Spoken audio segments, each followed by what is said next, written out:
Hey guys, tonight we're stepping into the swaying bamboo shadows and soft moonlight of a place you've probably never imagined falling asleep to, a Ming Dynasty tea party. You're wrapped in silk so smooth you could slide right off the bench, listening to distant zither strings and watching steam curl lazily out of porcelain lids. A low lantern flickers beside you, casting gentle shadows across ancient stone tiles. You're not entirely sure if you're honored or terrified, but you've committed now. You might think a tea party sounds relaxing, maybe even a little boring in the best possible way, but in 15th century China, the rules of tea were so complicated that forgetting to tilt your cup at the wrong angle could mean weeks of subtle social exile. You probably won't survive this party with your dignity intact, but that's okay. You're here to rest, not impress. So before you get comfortable, take a moment to like the video and subscribe. But only if you genuinely enjoy what I do here. And if you're tuning in from somewhere exotic, like Saskatchewan or, I don't know, your neighbor's guest bathroom, drop your city and local time in the comments. I love knowing who's falling asleep to ancient awkwardness from where. Now, dim the lights, maybe turn on a fan for that soft background hum, and let's ease into tonight's journey together. You arrive late. Of course you do. Not late, just fashionably so. Late enough that the host starts to worry, but not so late that it counts as rude. This is the sweet spot, and you, draped in ceremonial robes dyed a gentle pine smoke grey, are nothing if not calculated. The garden is darker than expected, not ominous, just thoughtfully shadowed. Lanterns hang from carved wood beams, their paper skins fluttering slightly in the summer air. Every so often, a gust of jasmine sneaks past your cheek. You catch the faintest whiff of sandalwood incense as you step through the threshold of the private pavilion, and the sounds of the outside world disappear. No carts, no hawkers, just the soft bubbling of a tea kettle and the gentle tinkling of someone arranging cups. A soft rustle ahead signals another guest or maybe a servant. It's hard to tell in the half-light. They glide past you, leaving behind the scent of toasted rice. For a moment you think, maybe I imagined them. But that's just part of the ambiance. Tea parties in the Ming Dynasty aren't about conversations. They're about awareness, posture, moisture, whether your hands tremble while pouring. And yes, people are judging, especially that guy in the back with the fan. You step forward onto the stone floor, subtly flexing your toes inside embroidered slippers you can't afford. The porcelain tiles are smooth beneath your feet, kept slightly damp to cool the air. There's an empty seat beside a low, lacquered table. The seat is not too close to the host, which would be presumptuous, and not too far, which would be a social snub. Again, perfect. You settle in with practiced grace, knees folded, robe neatly aligned. No crinkling, no sighing. You let your eyes wander casually over the room, pretending not to assess the other guests. But oh, you are. One woman has brought a fan made of crane feathers. Overkill. A man sits with his back a little too straight, the I read Confucius, and I drink fermented goat milk type. Someone else is already fiddling with their tea bowl before the host has even entered. Bold, possibly doomed. Then it happens. The kettle sings. It's not a scream, more like a sigh, a quiet, rising tone that feels more like an exhale than a boil. This isn't your electric kettle back home that clicks off with a clunky finality. This one murmurs, drawing attention without demanding it. That's your cue. The host glides into view, robe trailing behind like a river of silk. They bow, not too deeply, not too shallow. You bow back, slightly less, because etiquette at this level is all about gradients. Millimeters of humility. They don't speak, no one does. You hear the lid lift, a click, then a hush. One by one, the tea bowls are filled with the first infusion. This is not the good steep. This is a courtesy rinse, a warm-up. You do not speak during this pour. That's a rule. It's not written anywhere, but it might as well be carved into the bamboo beams above you. Your bowl is placed in front of you with a soft clack. The aroma floats up before the liquid even hits your lips. It smells sharp, bright. Maybe it's the water, or the clay in the pot, or maybe your sinuses are just excited. You lift the bowl with both hands, always both, elbows in, wrists curved like calligraphy. You bring it to your lips and slurp, not obnoxiously, but audibly enough for it to count. This shows appreciation for the heat, the steep, the host's efforts, and maybe even the weather. It tastes earthy, like damp moss. Not bad. Just old, familiar. You don't swallow right away. That would be too eager. You hold it, let it coat your tongue, then a slow gulp. One of the other guests clears their throat. A quiet protest or just a tickle? Hard to tell. You decide it's just nerves. Historians still argue whether slurping was a universal rule or a regional flourish. Your brain offers helpfully. You ignore it. There will be time for internal debates later. Someone pours a second round. The mood relaxes just enough for conversation, but no one takes the bait. That's also part of the game. Ming Dynasty tea parties are not for chit-chat. They're not mixers, they're social ballet with caffeine. You let your eyes linger on the teapot. It's Yixing clay, probably, red-brown, unpolished, chunky in that lovingly imperfect way. The kind of teapot that's never washed, only rinsed, layers of memory trapped in each pore. You wonder how many lives have touched that clay. You take another sip. This one is smoother. Less bark, more blossom.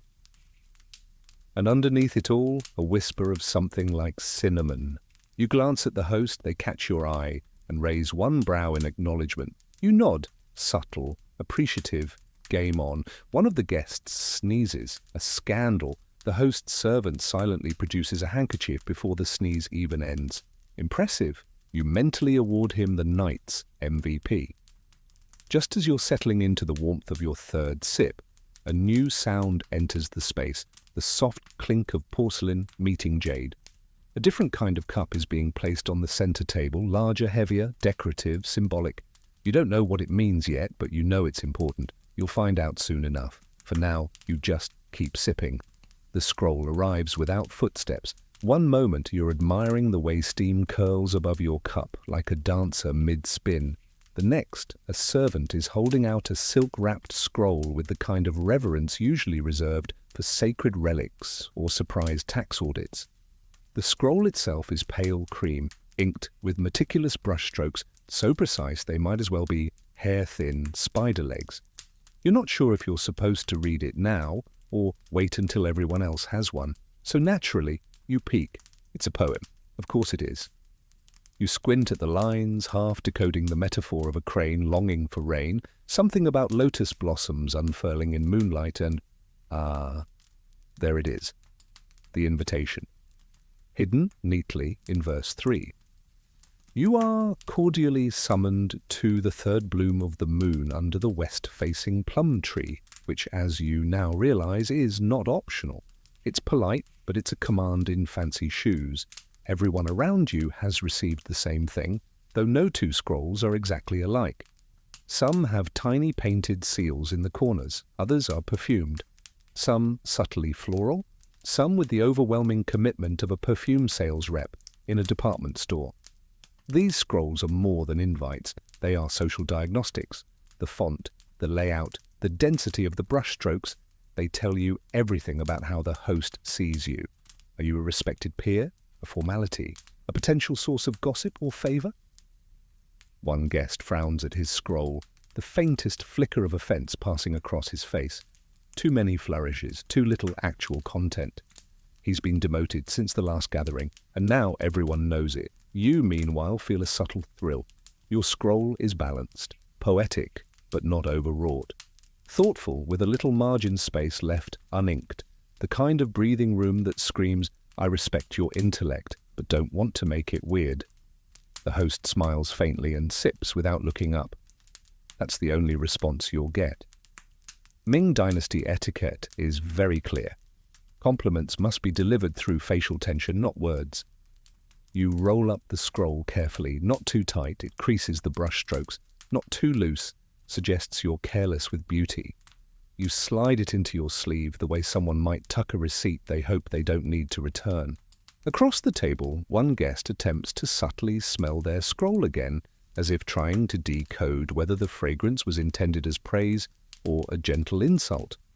Hard to say. The Ming elite had entire dictionaries of flower-scented passive aggression. A moment later, the host claps once, softly, like the wings of a very polite butterfly, and a line of attendants emerges, each holding a tray. On these trays rest tiny items, polished stones, bits of silver, folded cloth. This is the reveal portion of the evening. Everyone must select an object, but don't get excited. These aren't prizes, they're conversational cues. You reach for a smooth green pebble carved with a single character, Jing. Silence, of course. This means you're now expected to speak very little for the next portion of the gathering. Any words must be chosen like rare gems, sparse, deliberate, and faintly mysterious. Someone else picks the wind token, which suggests they should be the breezy one, lifting conversation. Another guest gets fire. Predictably, he looks thrilled. He's already rearranged. Ranging his sleeves like someone preparing a debate club ambush. A servant places a carved wood stand in front of the host. It holds a bowl of water with lotus petals floating on the surface. The petals are dyed slightly red, not crimson, just enough to suggest the idea of intensity, or maybe embarrassment. The symbolism is ambiguous. You sip again and feel grateful your role is to observe, not ignite. One of the guests speaks a single sentence. The plum blossoms were early this year. Everyone freezes. This isn't casual commentary. This is a test balloon, a statement meant to gauge mood, align minds, or provoke subtextual reaction. You glance at the host. They don't react, which is a reaction. The statement floats in the air like incense, just present enough to smell, not strong enough to name. Tea etiquette during the Ming period required this kind of calibrated absurdity. You don't say what you mean. You don't react to what's said. You let meanings settle, then pretend not to notice them. It's social aikido by candlelight. There's a clinking sound. Someone's cup touches their saucer a little too forcefully. A minor breach. You all pretend not to hear it. And then another scroll is unrolled, this one by the host. It's a set of 4 couplets, elegantly calligraphed and deliberately vague. The kind of verse that can be interpreted 17 different ways, all while claiming not to be about anything in particular. The lines read, "Beneath moonlight, the cricket hums of longing, leaves curl in laughter under quiet feet. The steeper the root, the gentler the blossom, stillness echoes most within the steep." You nod solemnly. It's beautiful, and also you have absolutely no idea what it's about.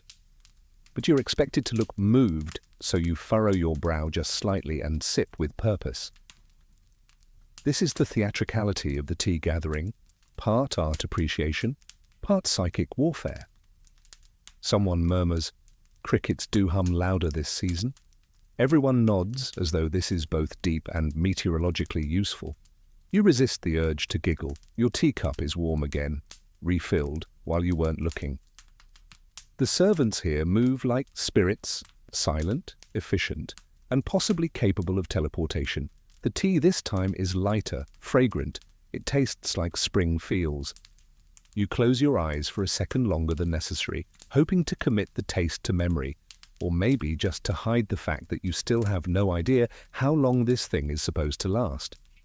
Historians still argue whether these scroll invitations were purely artistic or tools of social control. Your brain pipes in again. And frankly, it might be both. The Ming aristocracy loved beauty, but only if it was confusing enough to assert dominance. One guest finally breaks the spell and lifts their voice, quoting the host's poem back with a slight twist. "Stillness echoes most within the steep, but only when the leaves are unbroken." Everyone exhales through their noses at once. This is a power move. It implies the tea may not have been prepared with sufficient respect.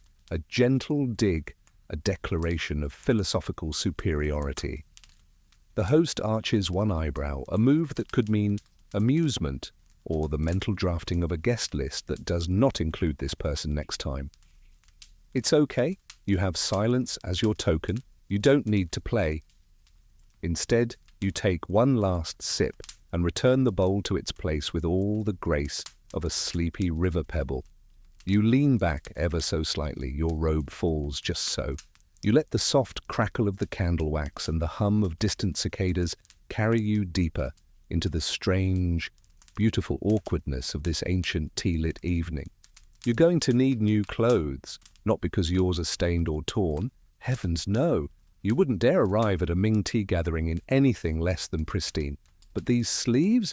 Ridiculous. You can't even reach for your cup without causing a minor fabric landslide across the lacquered table.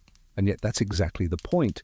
Ming tea fashion is less about function and more about flowing ethereal drama. If you don't look like a particularly contemplative ghost, you're simply not dressed right. Tonight's robe was chosen with deliberate subtlety. The color is smoke after rain, a shade designed to suggest introspection, wealth, and maybe just a touch of melancholy, very on trend this season. The inner layer, barely visible at the collar, is embroidered with cranes, though you wouldn't dare point that out.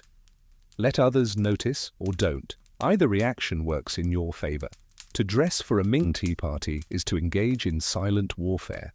The host, for instance, wears a silk overcoat embroidered with peach blossoms, likely a nod to spring renewal. Or perhaps a poetic hint that they consider themselves in their prime and subtly more refined than everyone else. One guest's robe is dyed in vibrant indigo, a daring move that screams, "Yes, I own land, and no, I'm not here to blend in." His sleeves trail the floor, sweeping crumbs into corners with aristocratic confidence. You notice a woman to your right, subtly adjusting her sash. It's knotted in the scholar's style, long, asymmetrical, and deeply impractical. Her hair is pinned with a silver hairpin shaped like a lotus, and the moment she leans forward, everyone nearby suddenly remembers to notice. Of course, fashion in the Ming court is more than just vanity. It's coded messaging. A phoenix motif? Either you're recently married or hoping someone will ask. A robe stitched with plum blossoms could signal artistic leanings or emotional instability. Even the weight of the fabric sends a message. Lightweight gauze, you've read poetry lately. Thick velvet with golden trim. You probably commissioned someone else to read it for you. You glance down at your own sleeves and smile faintly.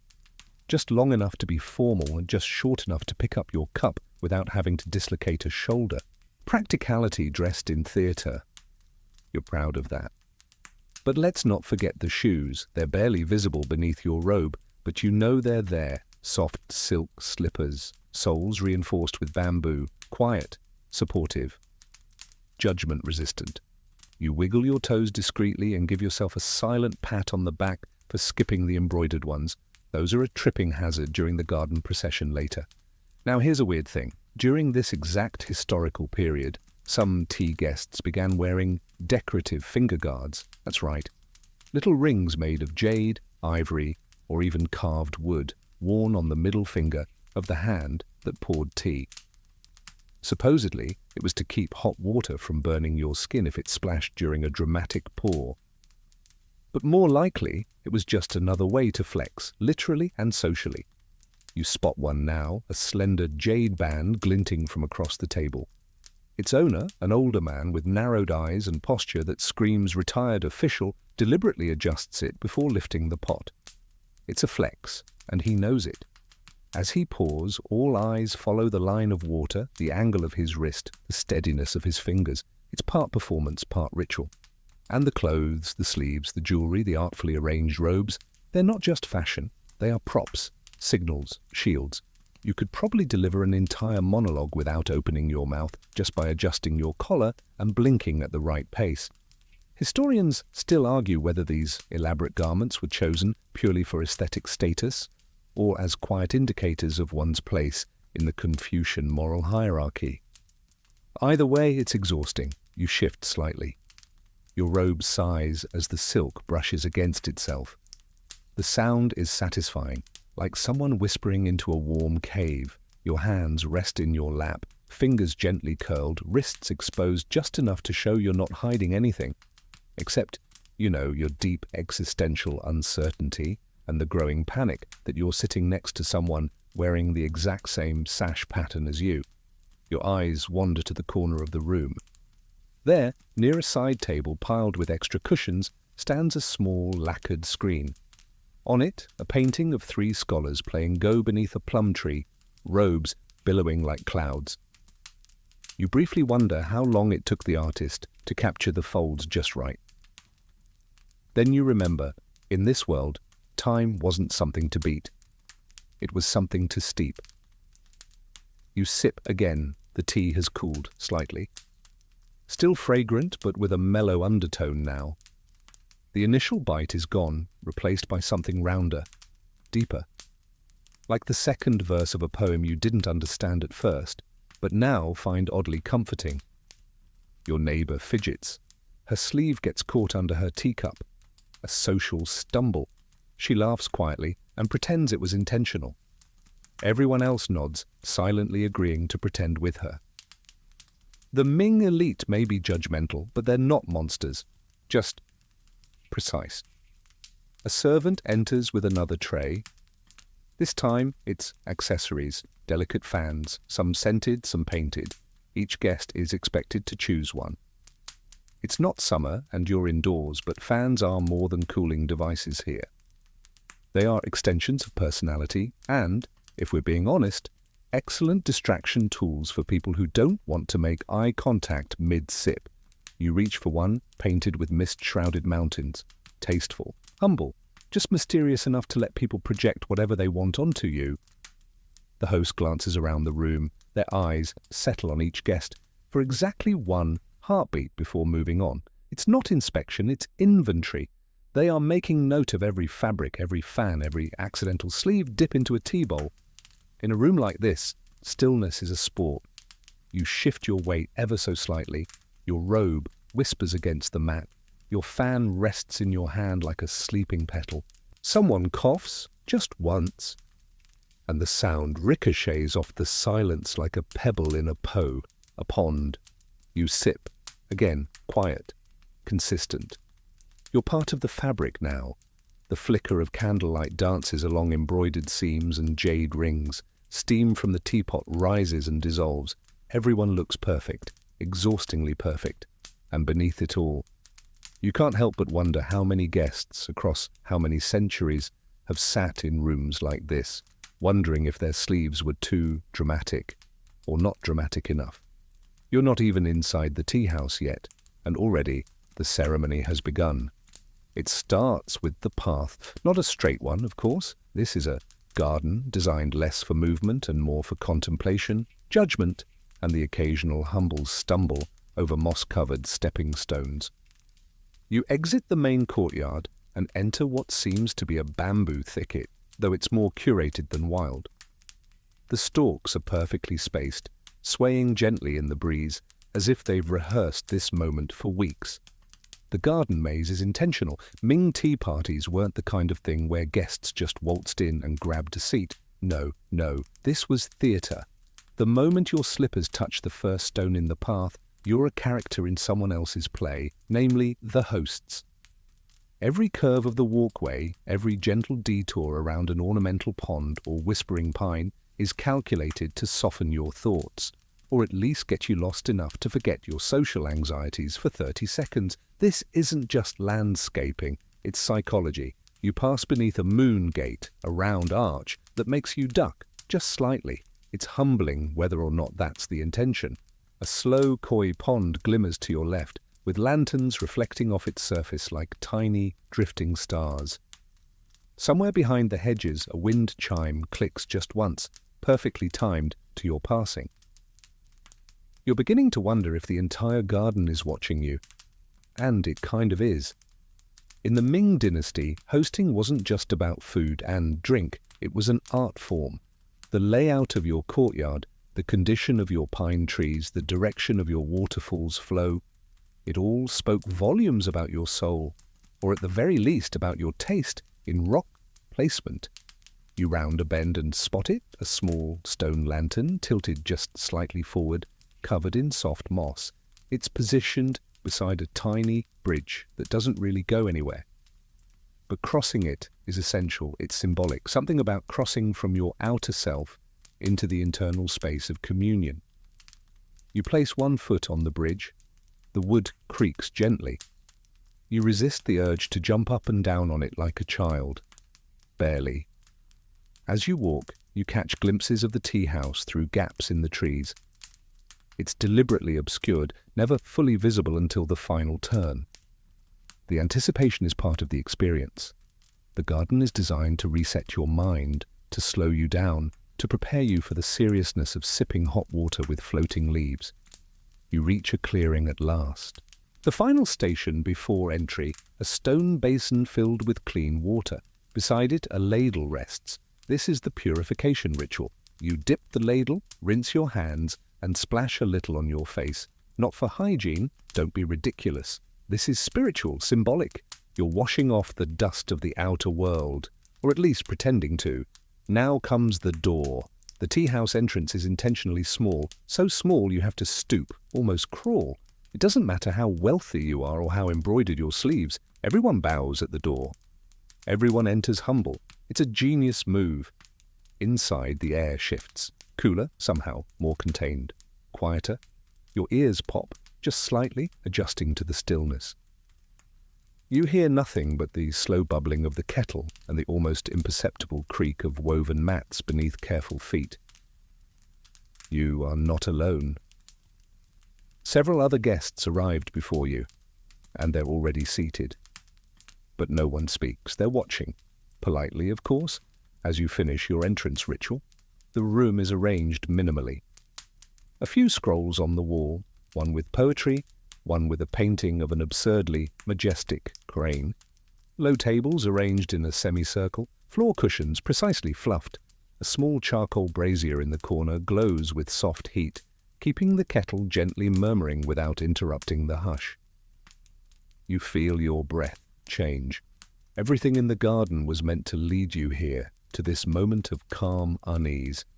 You are aware of your hands, of your feet, of whether your robe is falling correctly. It probably isn't. You adjust it subtly, then pretend you didn't. You step toward your cushion. It's where you suspected it would be, third, from the center, close enough to matter, far enough not to demand. You bow toward the host. They return the bow, expression unreadable. It's the facial equivalent of a shrug wrapped in ancient authority. You sit. Everyone watches just barely, enough to let you feel it. Your posture matters now, not too straight. You're not auditioning for a Confucian statue, not too relaxed. You're not lounging in a tavern. The correct posture says, I am awake, composed, and spiritually prepared to drink something mildly bitter for the next 2 hours. A servant brings your cup. You accept it with 2 hands, lower your eyes slightly, and place it before you. You won't touch it yet, not until the first pour is complete for everyone. Ming etiquette, like most ancient etiquette, is built on the concept of restraint.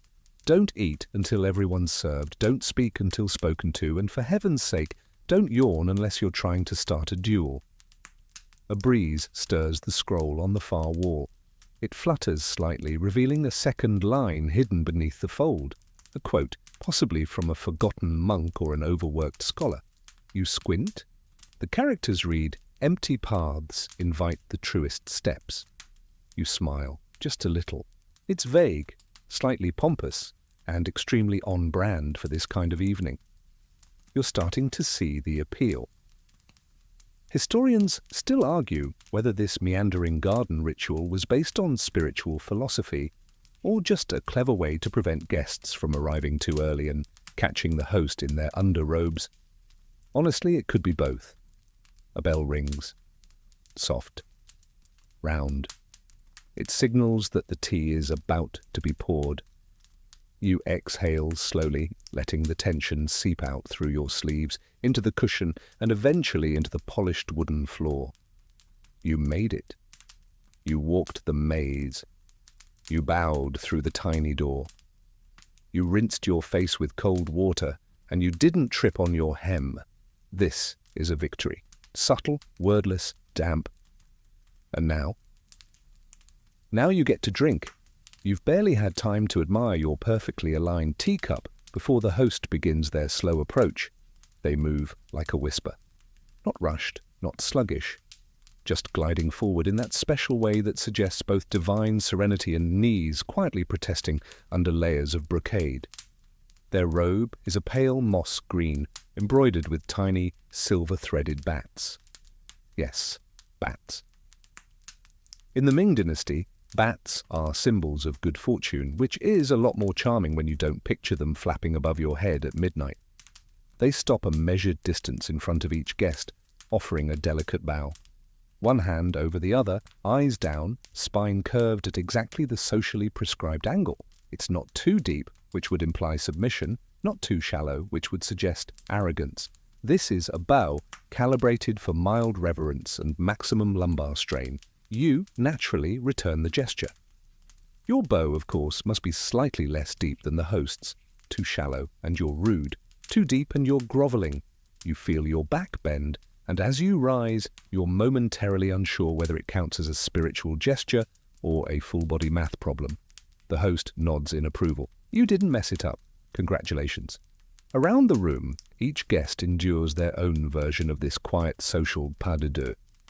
The host repeats the ritual, bow after bow, until the room hums with the energy of people who are definitely not sweating through their robes. And then a curious thing happens. The host sits. Not on the floor, not at the table, but just slightly off-center in a slightly elevated position on a small cushion with a backrest. It's more of a perch than a seat, and it's strategic. Sitting too high would be imperial and stiff. Too low and you're just another guest, but just slightly elevated, that's host energy. A subtle fan flutter from the back of the room signals that someone's keeping score, because they are, always. The host gestures, and one of the servants steps forward carrying a small box. It's carved from dark sandalwood, with inlays of mother-of-pearl shaped like pine needles. The servant kneels and opens the box, revealing a modest pile of dried tea leaves. But these are no ordinary leaves. They are twisted, delicate, and impossibly fragrant. Even from your seat, you catch a hint of something floral, grassy, and faintly mineral. These are dragonwell leaves, long jing. The kind you only serve when you really want to impress someone or intimidate them gently with your superior taste. The host lifts a small bamboo scoop and begins portioning out the leaves into a clay bowl, slow and steady.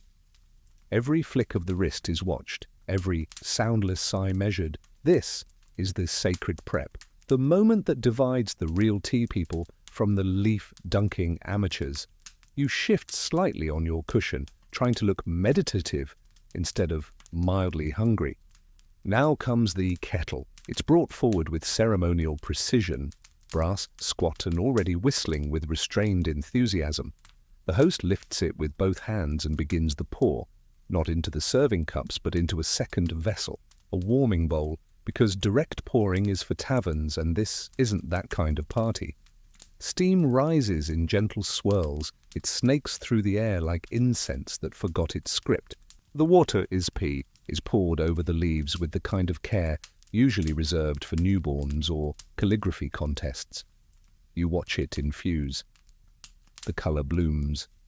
Pale at first, like the memory of green, and then darker, richer.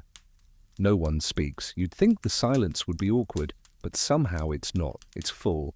Like everyone's busy listening to the tea think. The host lifts the bowl, swirls it slightly, then uses a fine, lipped ladle to transfer the brew into each guest's cup. No spills, no drips. You suspect they've trained for this longer than most people train for their civil service exams. As your cup fills, you bow your head slightly in thanks, a small gesture but essential. These are the microtransactions of respect that lubricate the entire event. Fail to acknowledge a pour, and you might as well have insulted the host's calligraphy. You lift your cup. Again, both hands, wrists gently rotated inward, as if cradling a poem. You raise it to eye level, pause, because yes, even the pause is prescribed. And then finally, you sip. It's warm, slightly grassy, smooth in that quietly smug way that lets you know it's very expensive. There's a nutty undernote, like roasted chestnut or old memory. It lingers. You let the steam warm your face, imagining for a moment that you're impressing everyone with your subtle appreciation. In reality, someone 2 seats away is probably watching to see if you slurp incorrectly. You take another sip. This time you slurp. Yes, you were supposed to. In Ming tea culture, the second sip is slurped, softly, respectfully. It's a sign of enjoyment. You're letting the air in to open the flavour, but really it's also your one sanctioned moment to be a little noisy. And in a room this quiet, it feels rebellious in the most delicate way possible. The host smiles faintly. One guest coughs gently, maybe trying to slurp too. A rookie mistake. You can't fake a good slurp. It must come from a place of internal harmony and excellent cheek control. Historians still argue whether this slurping tradition originated as a flavor-enhancing technique or just as a subtle way to signal tea quality to the host without speaking. Either way, it's strangely satisfying. The host rises slightly, just enough to adjust a tiny sensor on the table. It emits a puff of sandalwood, curling through the air and blending with the tea's aroma. Sensory layering. They're stacking fragrance like a sommelier stacks tannins.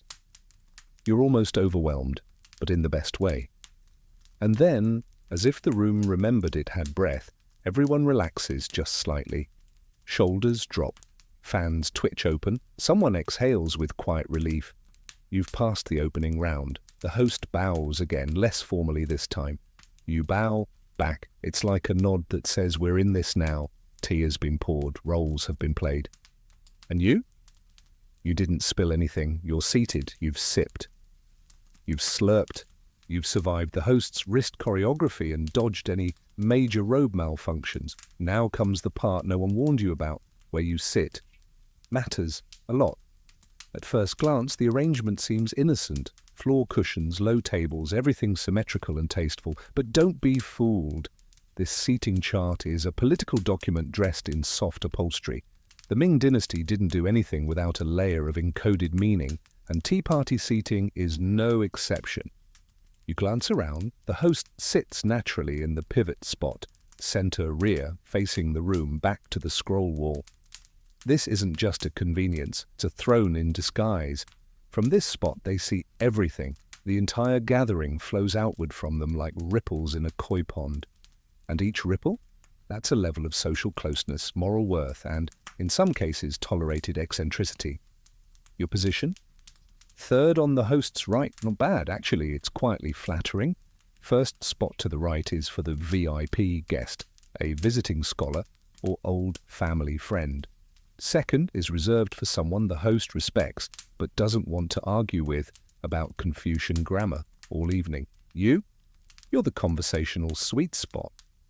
Close enough to be part of the action, far enough to be blameless if someone overflows the teapot. To the host's left, that's the trickier side.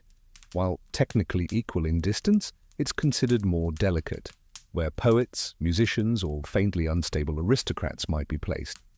That side gets to speak more, yes, but is also expected to provide entertainment or at least look dramatically moody.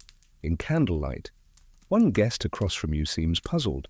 He's seated near the door on a slightly thinner cushion. He's trying not to take it personally, but the message is clear. You are here, but you were not the first name on the scroll. He adjusts his robe in slow motion, as though fluffing it will compensate for his cushion's social weight. It will not. You take another sip. It helps. There are exceptions, of course. Sometimes the host deliberately misplaces people, putting someone important in a lesser spot to downplay flattery, or placing a known gossip in the middle just to observe their reactions like a living tea leaf reading. And sometimes you end up next to someone who was not supposed to be invited at all. To your left, a guest with suspiciously shiny shoes, definitely not Ming era, probably a distant cousin of the host's new in-law, keeps adjusting their fan like it's a status badge. Every time you think they've figured out how to hold it with grace, they drop it, then pretend they meant to. To your right, however, is someone far more interesting. A scholar. You can tell by the sleeve folds. They're creased in that I've held too many scrolls and not enough actual coin way. He nods toward you in acknowledgement, eyes half-lidded, a small smile forming as though he's already written 5 haiku about your posture and is debating which one to share. He won't. Not yet. But still, it's nice to feel noticed. Seating wasn't just about rank or status, it was also about potential.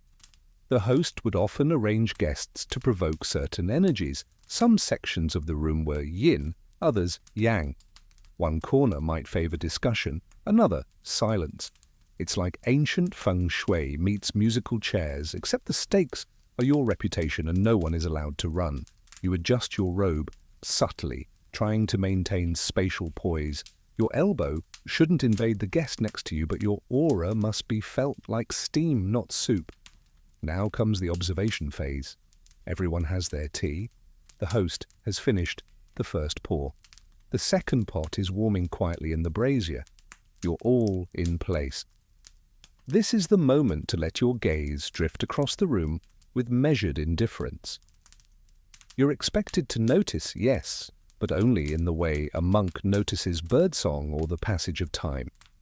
You notice the fan someone holds with 2 fingers instead of 3, unorthodox. You notice a robe with a pale golden thread just catching the light, flamboyant. You notice someone sitting slightly too close to their teacup, leaning forward instead of letting it come to them, desperate, excitable, possibly just nearsighted. These observations are like tasting notes, unspoken, nuanced, completely unverifiable, but they matter. Historians still argue whether the seating order followed strict Confucian hierarchy or was instead tailored each time to create thematic balance. Either way, it turned every gathering into a slow-brewing psychological thriller. There is, however, one rule everyone agrees on. Never sit above your station. One poor soul in 1462 accidentally took the cushion meant for a senior calligrapher. The records don't say what happened to him, but let's just say he was never invited back, and for years afterward, guests politely confirmed their seating by faking confusion and asking a servant. It's safer that way. Tonight, thankfully, there are no seating errors. The room breathes in harmony. The host begins folding a small cloth, an elegant signal that the next steeping is approaching. Everyone subtly adjusts their posture again. You realize you've shifted forward half an inch. That won't do. You lean back. Breathe. Center yourself. This isn't a meal. This is social Tai Chi in slow motion, and you're seated just right. No one warns you how tense a silent sip can be. You sit in the hush, your cup warming your hands, and suddenly you're hyper-aware of everything. The sound of your own breathing, the weight of your sleeves, the terrifying possibility that your stomach might gurgle like a small swamp frog at the worst possible moment. Because in this part of the gathering during the first cup, you are not allowed to talk. At all, not even a whisper. This is the respectful sip. It's not an icebreaker. It's an ice sculpture of an icebreaker that no one is allowed to touch. You raise your cup with both hands. The tea inside glows slightly amber now, a second steeping that's richer than the first, deeper somehow, like someone added history to the flavor. You sip, and for a moment everything else disappears, just the warmth, the smell, the earthiness of ancient leaves crumbling gently into your tongue, and then it returns, the pressure of the room. Silence in modern life is rare. Silence in a room full of elite guests all pretending not to judge each other's every micro-gesture. That's something else entirely. That's tactical. You begin to understand why the Ming elite was so obsessed with poetry. It's the only thing you're allowed to do while not speaking. Think in metaphor. Internally, wax lyrical about the tea tasting like the sigh of bamboo under snow or distant thunder reluctantly approaching a peach orchard. Completely normal thoughts. A servant moves through the room with the grace of a crane in a dream. They place a small tray beside the host, a symbolic offering. Everyone pretends not to notice, which of course means everyone notices. It holds a tiny jade token, a fan folded in the shape of a mountain range, and, most importantly, a second pot. The good pot, the first pot was just to warm you up, to align the room, to see who's twitchy and who's a practiced ascetic. But this second pot, this is the one people care about. the one steeped with the leaves the host probably brought back from a personal trip to a mountain monastery guarded by unusually polite tigers. No one speaks as the host begins the pour. The room watches the stream of tea arc from the spout with something close to reverence. The splash into the bowl is almost erotic in its precision. The cup fills perfectly to about 3/4. Never to the brim, that would be vulgar. In Ming etiquette, a full cup suggests impatience, clumsiness, or that the host thinks you need more than you deserve. This second steeping tastes different, more confident, less floral. Like the tea knows it has arrived and doesn't need to introduce itself anymore. It coats your tongue, rests there, then fades slowly like a curtain, drawing back on a moonlit scene you didn't know you needed. No one says a word, but you know everyone's having the same thought. This is the good stuff. And yet, no compliments, no murmurs of approval. Because the point is not to say that it's good. The point is to prove that you know it's good without saying anything at all. You sip again, slower. The silence becomes layered now. It's not just about respect. It's an opportunity to let your mind wander, but only in culturally appropriate directions. You think about mountain springs, you think about balance, you think about that time in 5th grade when you tripped over your cousin's flute and blamed the cat. Wait, no, back to the tea. Across the room, someone exhales through their nose. Not a sniff, not a sigh, just a nose exhalation. A power move. It says, I appreciate the subtlety of this steeping, and I want the room to know it. You suppress the urge to exhale in response. Too obvious.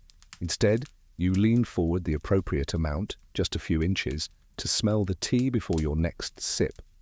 This is allowed, encouraged even. It shows attention to aroma, a sign of refined palate. Your nostrils flare like a discreet tea dragon. Now and then, the quiet is broken by ambient noise, the soft clink of ceramic on wood, the delicate rustle of silk as someone shifts their seat, but no voices, no commentary. You begin to feel oddly peaceful. It's like the silence is a soft blanket wrapping the room, forcing everyone to be present. It's not awkward anymore, it's gentle, meditative. You've gone from fear of slurping too loudly to genuinely enjoying the break from conversation. Words feel unnecessary, like ornaments on something already beautiful. Historians still argue whether the silence of the first cup was strictly enforced or merely suggested. Your internal narrator offers gently. Either way, it's clear this moment isn't about talking, it's about noticing the tea, the feel of the cup in your hands, the temperature of the air, the way your fellow guests, despite being wrapped in gold-threaded layers of symbolism, are just other people, sipping, breathing, wondering if their feet are falling asleep under their robes. One guest, a younger man with the expression of someone perpetually unsure if he should bow again, fidgets slightly. He glances at the host, then down, then straight ahead. His fan flutters open, then closed, then open again. He is not ready for this much silence. His soul is noisy. The room collectively resists reacting, but you can feel it. Mild second-hand embarrassment steeping gently into the air. He'll learn. Eventually, the host lifts their cup, still silent, and drains the last sip. That's the sign. You follow suit. The cup is lighter now, warm, empty. Your fingers curl around it for just a moment longer before you set it down, gently. No clink, just a whisper of porcelain, meeting lacquered wood. The host gives the faintest nod. You've made it through the first cup. You didn't sneeze, you didn't talk, you didn't hiccup or knock over a candle.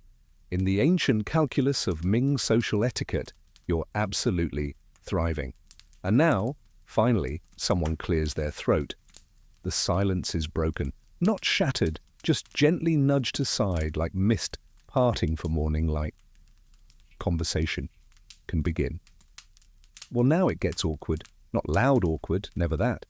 But the kind of elegant awkwardness you can only find in a room full of overeducated tea enthusiasts pretending they aren't assessing a teapot like it's an imperial relic. Because that's exactly what's happening next. The teapot inspection ceremony. The host lifts it carefully. 2 hands, no wobble. You'd think it was made of dragon eggs and unspoken expectations. It's a squat little thing, unglazed and earthy, definitely Yixing clay, the kind that breathes just enough to deepen the flavor over years of use. Every stain, every patina tells a story, which is precisely why everyone now wants a closer look. But you can't just say, hey, mind if I check that out? No, that would be barbaric. Instead, you wait. And if you're lucky, like you are tonight, the host begins the ritual of passing the teapot. It starts to the left, always to the left, the direction of virtue, continuity, and safer shirt cuffs. The host offers it with both palms beneath, almost as though surrendering a child to a circle of gentle critics. The first guest accepts it with reverence and immediately begins the visual assessment. Not a single word is spoken. The host doesn't explain where it came from. That would be gauche. Everyone must simply know, or at least pretend to. You watch as the guest inspects the handle. It's smooth, rounded, slightly irregular. Good. Perfect symmetry would feel suspiciously mass-produced. The spout is narrow, graceful. The lid sits flush. The clay? Reddish purple? A telltale sign of Xisha, the purple sand clay, prized for its ability to retain heat while slowly seasoning itself over time. Then, the moment you've been waiting for, they sniff the pot. Yes, this is allowed, encouraged even. A practiced tea guest lifts the pot just under the nose and inhales lightly, not too deeply, lest you seem desperate, but just enough to draw in a ghost of the last 100 brews it's held. Good Yixing clay absorbs flavor like polite gossip. It remembers, but only hints. And now it's your turn. The pot is handed to you on a small, folded cloth. You receive it like it might combust if startled. Its weight is surprisingly solid in your hands, heavier than it looks. You tilt it slightly. No drip marks. The clay is smooth, pockmarked in places, darkened near the base from years of use. You sniff. It smells like roasted chestnut, and maybe plum blossom, and definitely something older, like dried thyme, if that were a scent. You don't speak, you don't smile, you don't make a noise of approval. Instead, you let your eyebrows drift upward exactly 1/16 of an inch. Perfect, because here's the game. The pot is a mirror. Your reaction to it reflects your level of refinement, gush, and you're a peasant in silk. Scoff, and you've committed social heresy. Appreciate, subtly, ambiguously, and you're golden. You pass the pot along, no lingering, no thumbprint. It continues around the room, collecting opinions that no one voices. Only the host watches everyone, interpreting every twitch of a mouth, every delay in return, every extra glance at the spout. It's social X-ray vision. Then comes the wild card. One guest, a thin man with scholarly robes and the haunted look of someone who has opinions about cloud shapes, lifts the lid. Gasps are not allowed, but the room tenses. Lifting the lid is optional and frankly dangerous. It suggests you're confident enough to judge the interior seasoning of the pot, which is like peeking inside someone's soul drawer. But he does it, tilts it, looks inside. You try to glance discreetly. It's clean, of course it is. Just the faintest residue at the edges, a ring of memory from 100 infusions. He nods slightly. No emotion. Then replaces the lid as if closing a secret. The pot returns to the host. They accept it with a soft bow, not deep, just enough to close the circuit. They place it down, centered perfectly, between two coasters carved from bamboo and bone. Its presence is now ceremonial. It won't be used again for the evening. It's done its job, shown its worth, triggered its silent judgment, and now, like a seasoned actor, it retreats backstage. Historians still argue whether the inspection ceremony was primarily aesthetic or a way for scholars to test each other's cultural literacy without words. Some even suggest the pot itself was never the point, it was the reactions being studied, which makes sense, because let's be honest, no one truly cares whether the spout flares at a 30 or 35-degree angle. They care whether you noticed and whether you knew not to say anything. You feel a little taller now. You sniffed. You passed. You didn't drop it. You didn't say, hey, this would make a great flower vase, which, historically, has ended friendships and possibly one or two minor civil appointments. The host offers a final bow toward the pot, and the servants, silently, begin preparing the next steeping with a different vessel. A glazed ceramic one this time. Simpler, less sacred, more about flavor than statement. You sit back, letting your arms relax, your spine uncoil slightly. The heavy tension of the inspection is lifting. There's almost a flutter in the air, a ripple of energy that feels like readiness. Because after all this quiet assessment, silent sipping and no-pressure performance theatre, you can feel it. The talking is about to begin. You think the talking is about to begin, but no, not yet. Because first, before words are exchanged and fans start flapping in subtle rhythms of sarcasm and flattery, comes something even stranger. Leaf whispering. Yes, you heard that right. Before the next steeping, the host brings out a second container, smaller than the ornate box from before, but no less mysterious. It's dark wood, sealed with a twist of silk cord, as if it's protecting something volatile. Everyone leans in slightly, eyes politely curious, hands still in their laps. The cord is untied, the lid lifted, and there they are, whole, curled tea leaves. Dry, ancient-looking, gnarled like the fingers of a retired calligrapher. The host holds them in a shallow bowl and begins moving around the circle, presenting them. But you're not just supposed to look, you're supposed to listen. Each guest takes a turn holding the bowl very carefully and bringing it close to their ear. Yes, their ear. You blink. Surely this is a prank. But no, this is leaf whispering, a pre-steep ritual known to occur at the most refined tea parties during the later Ming period. The idea was that the leaves would speak to the attentive drinker, offering a preview of their flavor, their origin, or perhaps just their current emotional state. So here you are, sitting cross-legged in a robe with sleeves the length of a small tent, and now you're leaning forward to eavesdrop on a bowl of leaves. No one else questions this. No one else looks confused. That's the secret sauce of elite culture. Everyone just goes along with it. And if you raise an eyebrow, you're the problem. Your turn comes. The bowl is warm, having absorbed heat from the previous guest's hands. You accept it solemnly, lift it to your ear, and close your eyes like a monk awaiting divine revelation. The room is completely silent. All you hear is, well, leaves. A faint rustle, the dry crackle of curled edges brushing against each other as they settle. There's something oddly intimate about it, like pressing your ear to a seashell and realizing it's not the ocean. It's just your own blood, swirling patiently. But maybe that's the point. Maybe it's not the leaves you're supposed to hear. Maybe it's your own anticipation, your own expectation, your own willingness to let imagination steep into ritual. Or maybe the host is having the most delicate laugh of the century and watching everyone whisper to salad.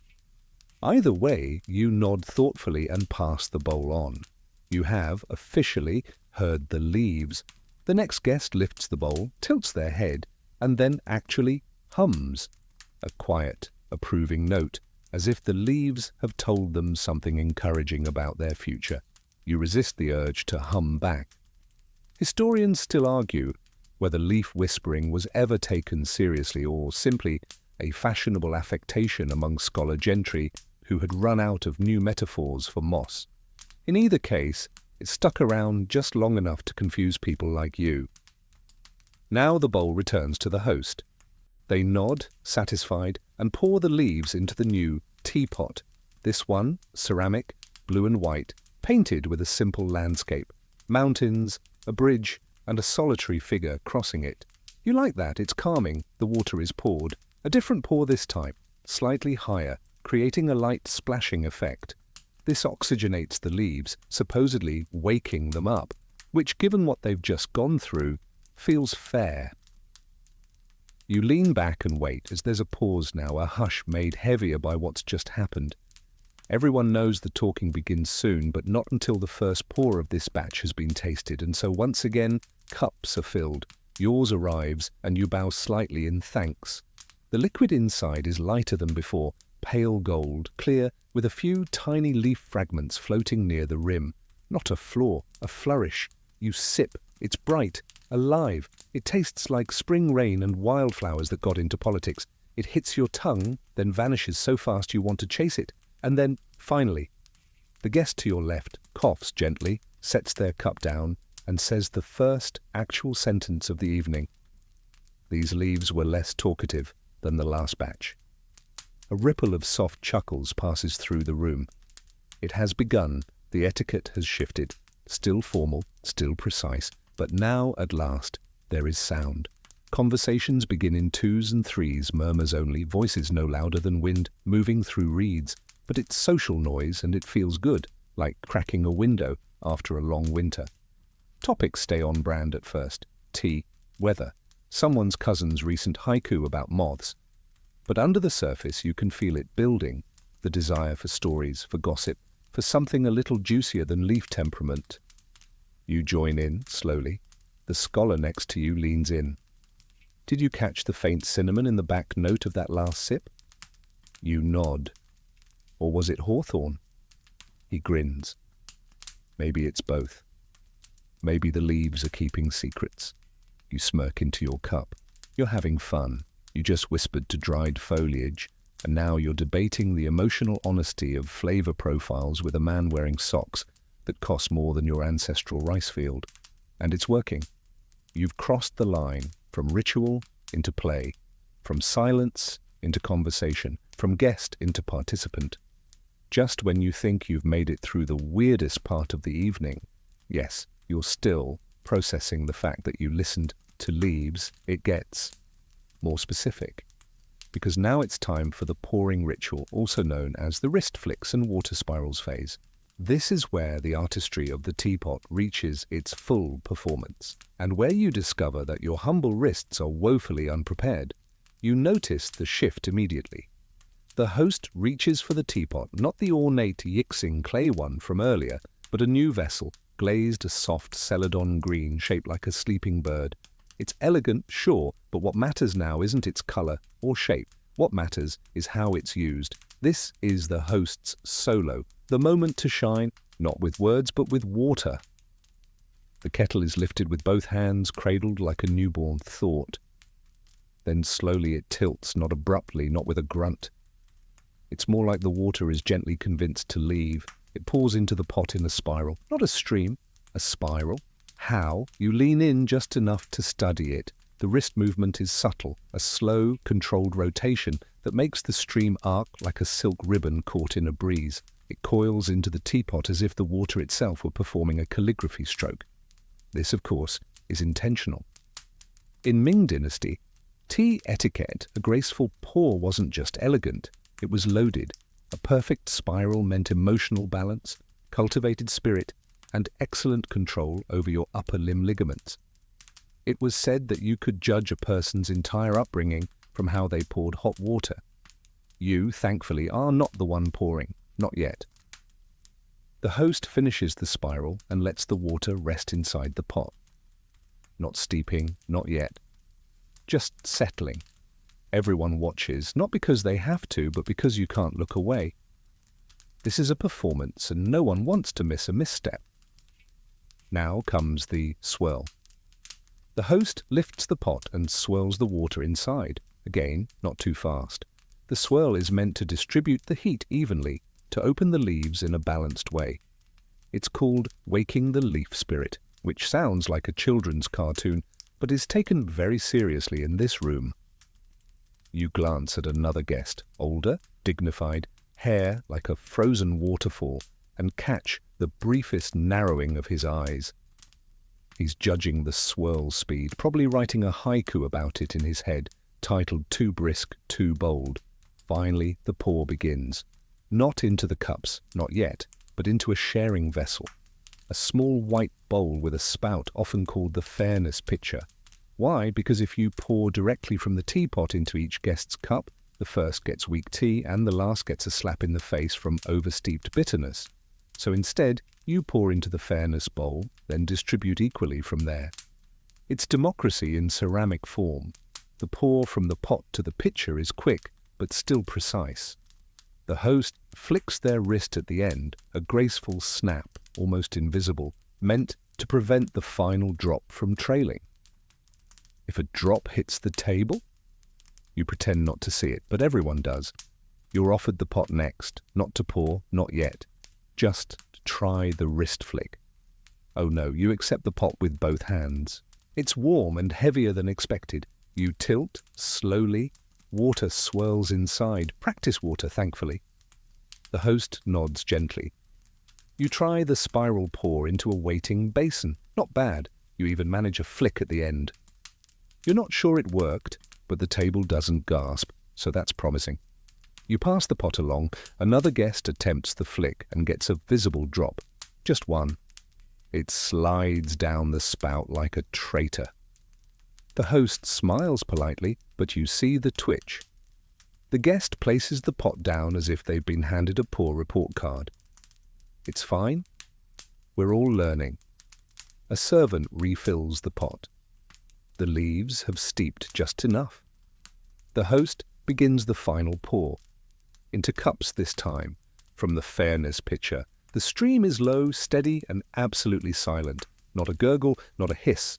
It's like the water is too well-behaved to complain. You receive your cup, you bow slightly. This steeping smells more floral. Jasmine, maybe, or something rarer, like osmanthus. Delicate, elusive, the kind of flavor that flirts with your tongue, then leaves before you can ask its name. You sip, no slurp this time. This is the middle cup, the one for listening, not announcing. Around you, guests begin to speak more freely now. One shares a memory of their grandfather teaching them how to pour with rice water and a hollowed-out gourd. Another describes the pressure of being the designated pourer at their uncle's retirement gathering, where one wrist flick gone wrong sent tea, and tea cascading into someone's lap.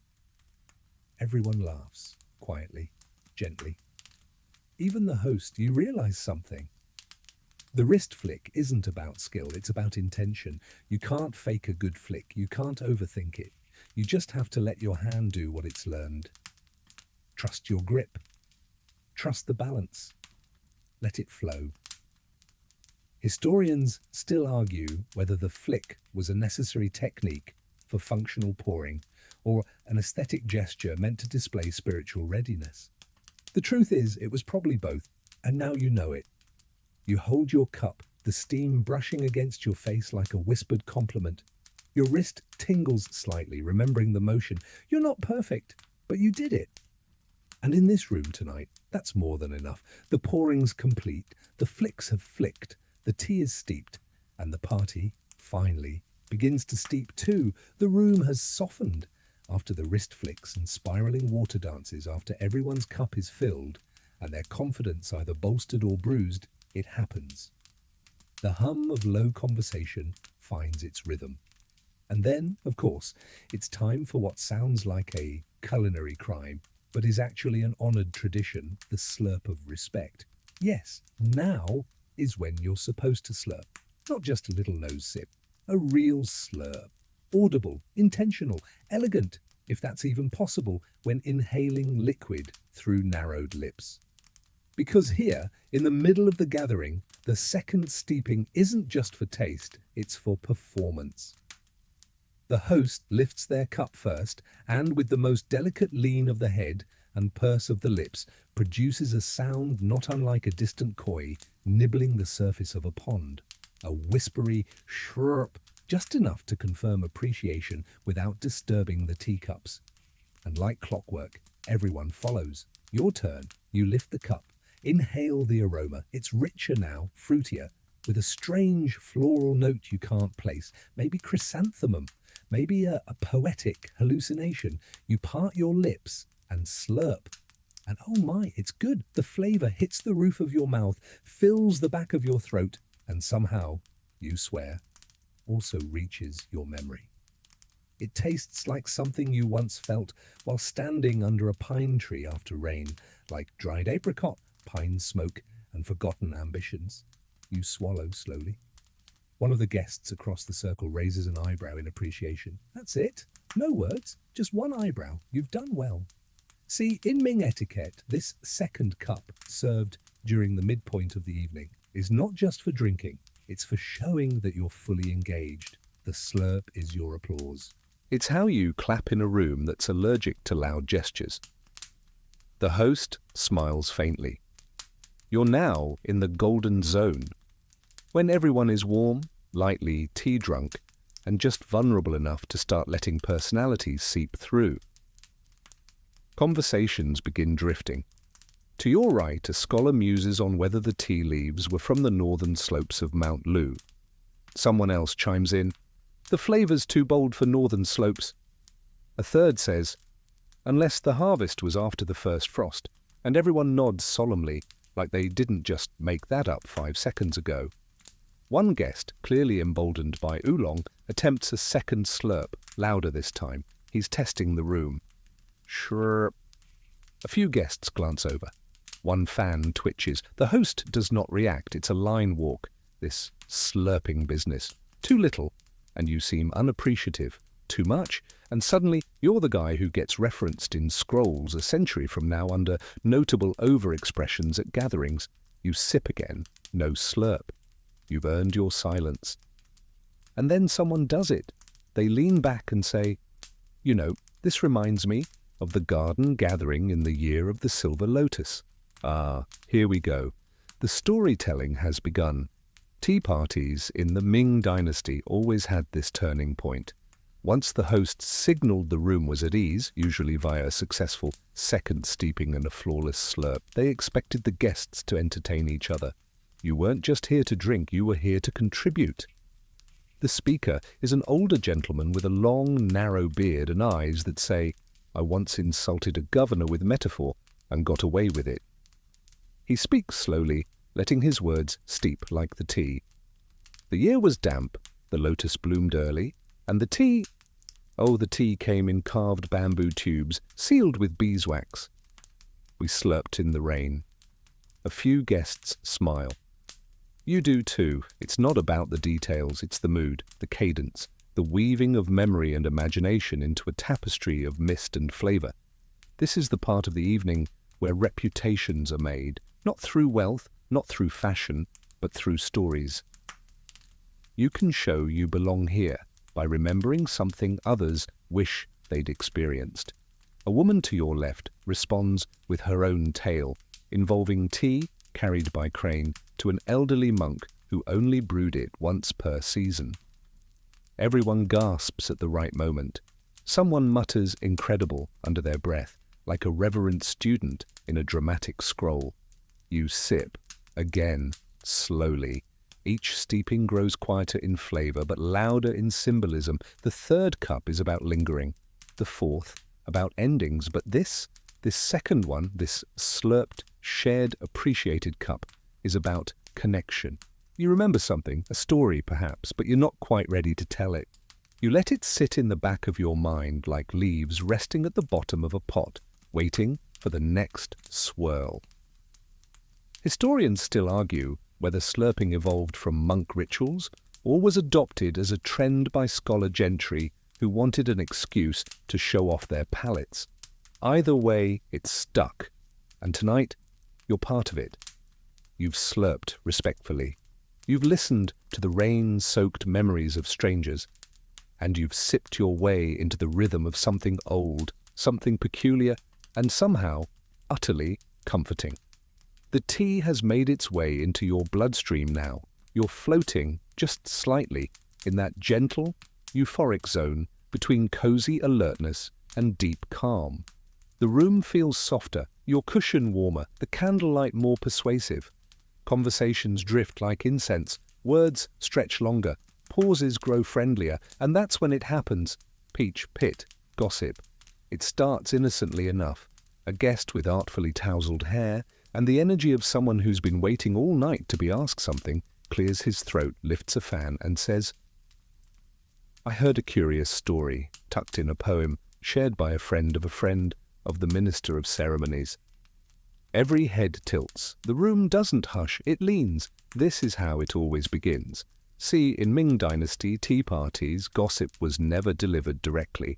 That would be far too base. No, scandal came disguised as riddles, as metaphors, as poetic recitations involving fictional monks who may or may not have looked a lot like real officials who recently got demoted. The man continues, drawing out every syllable like it's laced with plum syrup. There was a man, but let's call him Master Shi, who recently gave a gift to a widow, a peach pit, carved with 99 tiny characters. Innocent enough, except a dramatic pause. Everyone breathes in. Each character spelled the name of a different official who owed him a favor. Scandalous, subtle, delicious. You don't react with a gasp. No. You raise an eyebrow. You sip. You let your eyes briefly flick toward the host, as if to ask, is this safe? The host doesn't interrupt, which means it's safe enough. Another guest joins in, a woman with a fox fur collar and a smile that suggests she knows exactly where the original peach pit ended up. She says, but was it carved by his own hand, or by that calligrapher's apprentice who disappeared after the spring festival? Now we're fully in it.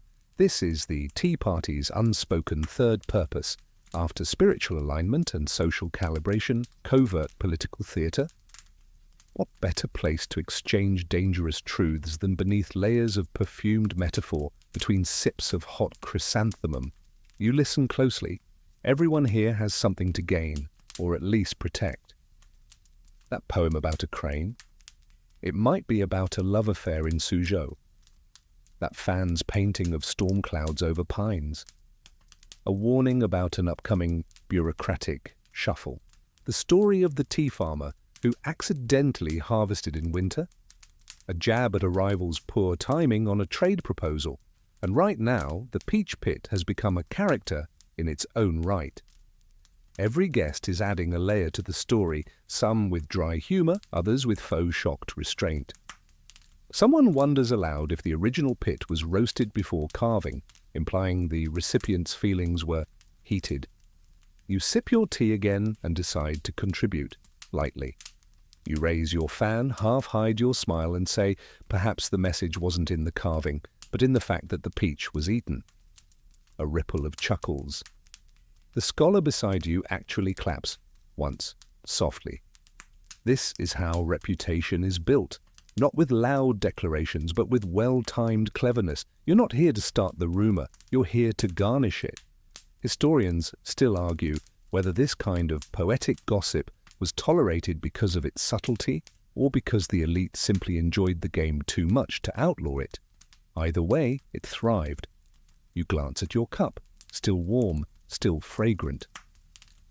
Someone offers a follow-up tale, this time about a man who received a mandarin orange peeled into a perfect spiral, inside of which was a scroll written in citrus ink. The message? Lost to history, apparently. But the delivery method? Legendary. This is the kind of thing that fills hours at these parties. You're not just sipping tea, you're decoding a social web spun from fruit cores and figurative language. You're sharing secrets without ever quite naming names. You're part of a room that remembers everything and speaks nothing plainly. The host lets the conversation ebb and flow. They sip, they nod, they occasionally raise one eyebrow in a way that says, I know more than I'll admit and less than you fear. And through it all, the tea keeps pouring. Not in torrents, not even constantly, but in waves, measured, quiet, thoughtful. With each pour, the gossip shifts, a new topic, a new name, a new fruit even, peach pits, pomegranate seeds, a plum left out in winter, found blooming with mould that spelled a poem. You feel your smile growing without effort. This is absurd, this is perfect, and this is exactly what you didn't know you needed. Tea not just as a drink, but as a medium, a vessel for flavour, yes, but also for meaning, for connection, for playful subterfuge. You swirl your cup. The bottom is visible now, a faint trail of leaves clinging to the curve, like reluctant secrets. And somewhere in the corner of the room, you're almost certain someone just mouthed the words, "The pit is buried under the left plum tree." The stories have loosened everyone's posture.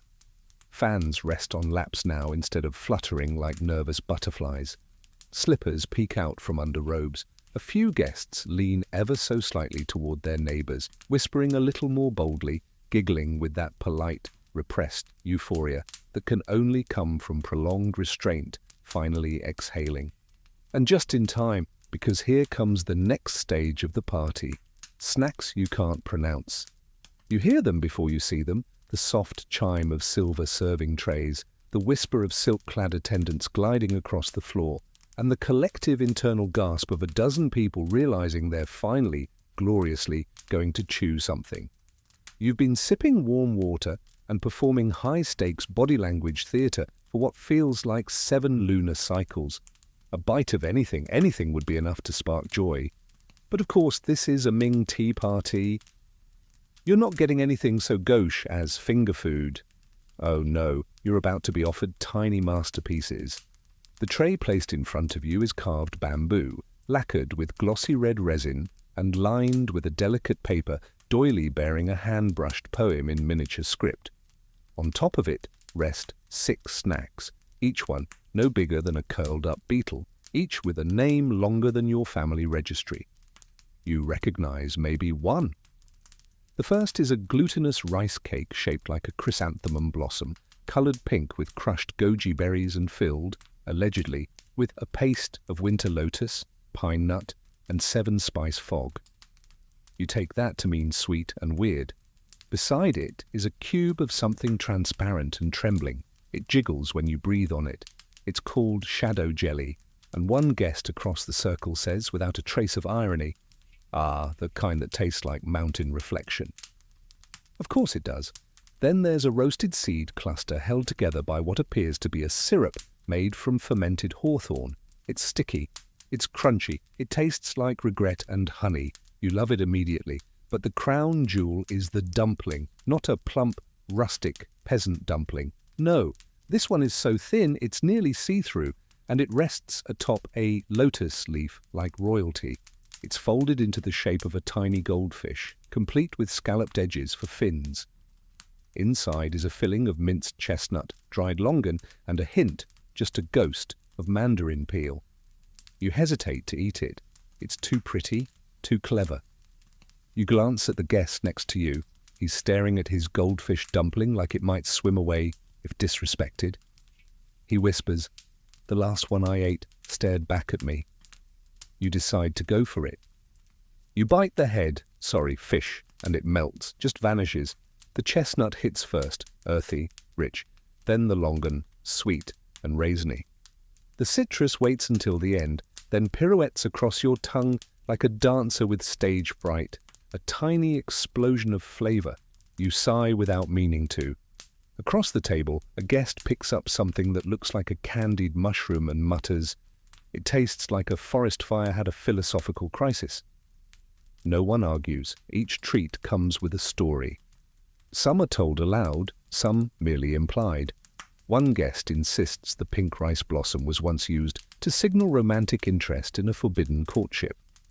Another whispers that the translucent jelly was originally designed by a palace chef who got snowed in for 3 weeks and decided to cook with fog. You believe it, because what's important isn't the snack itself, it's how you react to it. This is a test, not of appetite, but of refinement. You must eat slowly, gracefully, without dropping crumbs, without overpraising or underappreciating. It's a tightrope between gluttonous barbarian and apathetic bureaucrat. You sip tea between bites, letting the flavors swirl together. One guest says these pair best with the second steeping, and everyone nods, even though no one knows what that means. You nod, too. You've learned how this works. Historians still argue whether these tea snacks were genuinely invented for flavor or as edible status symbols, proof that your cook could make a taro root taste like moonlight and legacy. You reach for a final morsel, a tiny, candied osmanthus petal resting atop a spoonful of bean paste molded into a phoenix's wing. You don't even care what it's made of anymore. You just know it tastes like someone dreamed it and then turned it into a memory. The host smiles gently as trays are cleared. No one speaks for a full minute. It's a collective moment of chewing-induced reflection. The kind of silence that can only be broken by something either profound or incredibly petty. You wait. And then someone says, "I once had a rice dumpling that made me question my marriage." The room bursts into a flutter of laughs, fans, and a tiny cough that might have been suppressed envy. This is the sweet spot, literally and socially. Everyone is fed, steeped, and warm.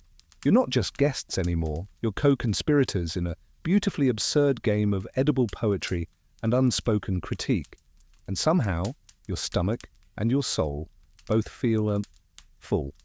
You're sated, you've slurped, you've nibbled pastries so delicate they practically apologized for existing. Now, just when you think the evening has reached peak refinement, the host signals something new. The ceremony of the empty cup. It sounds ominous, doesn't it? But no one's taking your tea away forever. This is a ritual of closure, not deprivation. A quiet moment where each guest presents their empty cup for inspection, acknowledgement, and, subtly, judgment.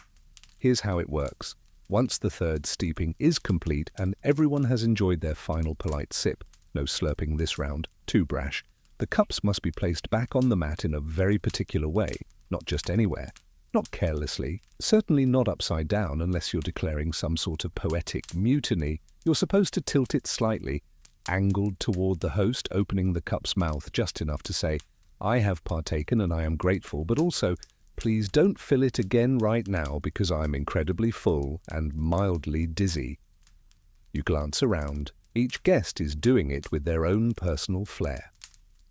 The older scholar lays his cup down with the kind of precision usually reserved for surgical instruments. The young woman in the plum robe adjusts hers twice, then folds her hands like a saint awaiting critique. You place your cup down in a slow, practiced motion, not too fast, not too deliberate, just natural enough to seem effortless, though you absolutely rehearsed it in your head 5 seconds ago. This moment is deceptively simple. The empty cup is a mirror. It shows who you are when you're finished. Are you the type to linger with your fingers on the rim, reluctant to let go? Do you rush to place it down, eager to move on? Do you wipe the lip with your sleeve, like a common tavern-goer, doomed to social obscurity? You do none of these. You let your cup rest. You let it breathe. And you exhale with it. The host begins the walk. They move from guest to guest, pausing briefly before each empty vessel. Sometimes they give a small nod. Sometimes just a slight shift of the eyes. On rare occasions, like now, they reach down, lift the cup, and inspect it under the light, not for cleanliness, for energy, for presence. You didn't just drink from this cup. You held it, warmed it, shared your breath with it. And now, in this small farewell ritual, the host sees what kind of guest you really were. When they reach your space, they stop. A pause. They glance at your cup, tilt their head, then they don't lift it, which is a good sign. It means your gesture, your placement, your presence. All spoke clearly. You knew when to bow out, when to release the moment. You hear one of the guests whisper, "He touched mine last time." I'm still recovering. The host moves on, inspecting, acknowledging, not speaking. Words would ruin it. This is about closure, about grace. One guest, oh no, has left their cup directly upright, right in the center of their placemat, bold. Interpretations vary. Some say that means, "I want more." Others interpret it as, "I wasn't impressed." And one school of thought believes it says, "I wasn't paying attention at all and am here solely for the candied ginkgo nuts." The host gently repositions the cup without comment. Everyone pretends not to notice, but they absolutely notice. Historians still argue whether this final cup ritual emerged from monastic traditions, or if it evolved as a form of quiet competition among aristocrats who had run out of new poetry to recite. Either way, it stuck, and tonight, you're part of it. As the host returns to their seat, all eyes settle once more. The final evaluation is silent but universally understood. Did you honor the tea? Did you respect the room? Did your cup placement say what your word S could not? The host lifts their own cup, still full, and empties it slowly, tilting it toward the center of the gathering. It lands gently on the mat with a soft click that echoes like the punctuation at the end of a long, delicious sentence. It's done. The drink is over, but the night, it's far from finished. Now that your cups are empty, your minds can overflow. You'd think with the cups empty and the tea portion technically concluded, things would slow down. But no, because now the host unfurls their fan. And suddenly, without a word, everything changes. This is the fan twirling judgment phase, also known among the more mischievous guests as the wind of passive aggression. It starts innocently enough. The host, seated once again in their center position, opens a folding fan with a single, smooth flick snap, a sound so soft and swift that you barely notice it unless you're trained to, which everyone in the room absolutely is. The fan itself is elegant, lacquered bamboo ribs, paper painted with a pale ink wash of mountains dissolving into mist, and a small, curious seal stamp in the lower corner, shaped like a radish. No one asks why, they just absorb the detail and add it to the mental scroll of host trivia I might use later to flatter or mock. At first, the host merely holds the fan. Then comes the twirl. A gentle wrist rotation, graceful, slow, just once, clockwise. Around the room, people freeze in subtle anticipation. Because the direction, speed, and repetition of the twirl are not random, they're signals. Clockwise, that's usually a positive.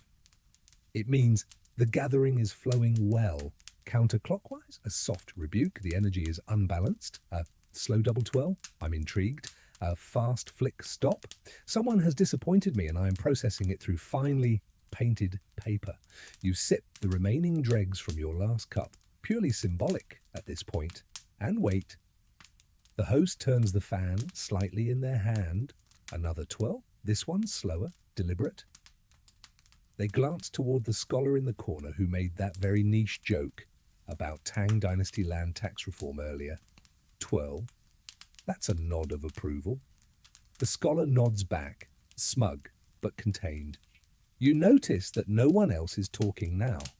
Not because the host has silenced the room, but because everyone knows they're being read. The fan is a spotlight, a verdict machine. It's how the host lets people know what they really think without ever breaking etiquette. And then, oh no, the host flicks the fan closed, sharp, fast, final, gasps. No, this is the Ming Dynasty. There are only raised eyebrows, fluttering lashes, and fans held a little higher to mask facial expressions. The guest directly across from the host blinks twice, slowly. It's the woman who recited a metaphor about crickets during the Peach Pit gossip earlier. It was a stretch, beautifully delivered, but a stretch. And apparently the host agrees. The fan reopens, now slower, gentler. The host fans themselves, not dramatically, but rhythmically. One flick per breath. This, you now realize, is the second stage of the ritual, temperature commentary. When the host fans themselves, they are not just cooling down, they are saying, the room's mood is mine to adjust. The fan slows, the host wants the conversation to deepen, the fan speeds up, someone is droning or worse, boasting, the fan rests entirely on the lap. We are now observing, not engaging. You become acutely aware of your own body language. Are your knees too rigid? Is your sleeve placement intentional enough? Did you just touch your face? Oh no, what if that's interpreted as boredom disguised as contemplation? You resist the urge to adjust anything. The fan flicks toward you once, not aggressively, not warningly, just once. You meet the host's gaze and incline your head, slowly. No smile, just gratitude, offered like a warm teacup on a cold morning. That seems to suffice. The fan moves on. One poor guest to the left coughs, not the soft, tea-scented chuckle kind of cough. No, a full, dry throat honker, the kind that says I was laughing earlier, and now I regret all of my life choices. The host pauses, closes the fan again. Tap.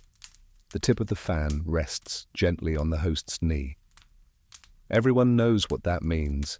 That guest will not be speaking again tonight. They're not banished, they're not disgraced, but they are fanned out. This entire room runs on inference. You sip your tea, even though there's nothing left, just to give your hands something to do. The host resumes twirling, clockwise again. The temperature of judgment has cooled.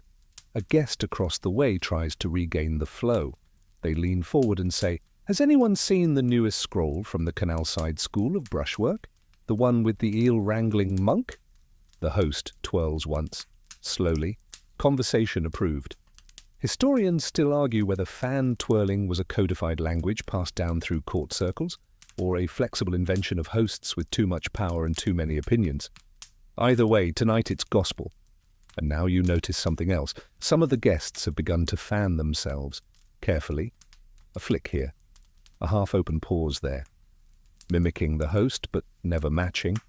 This is a subtle rebellion, a soft echo of power. They're not taking over, just contributing to the weather of the room. You could join in.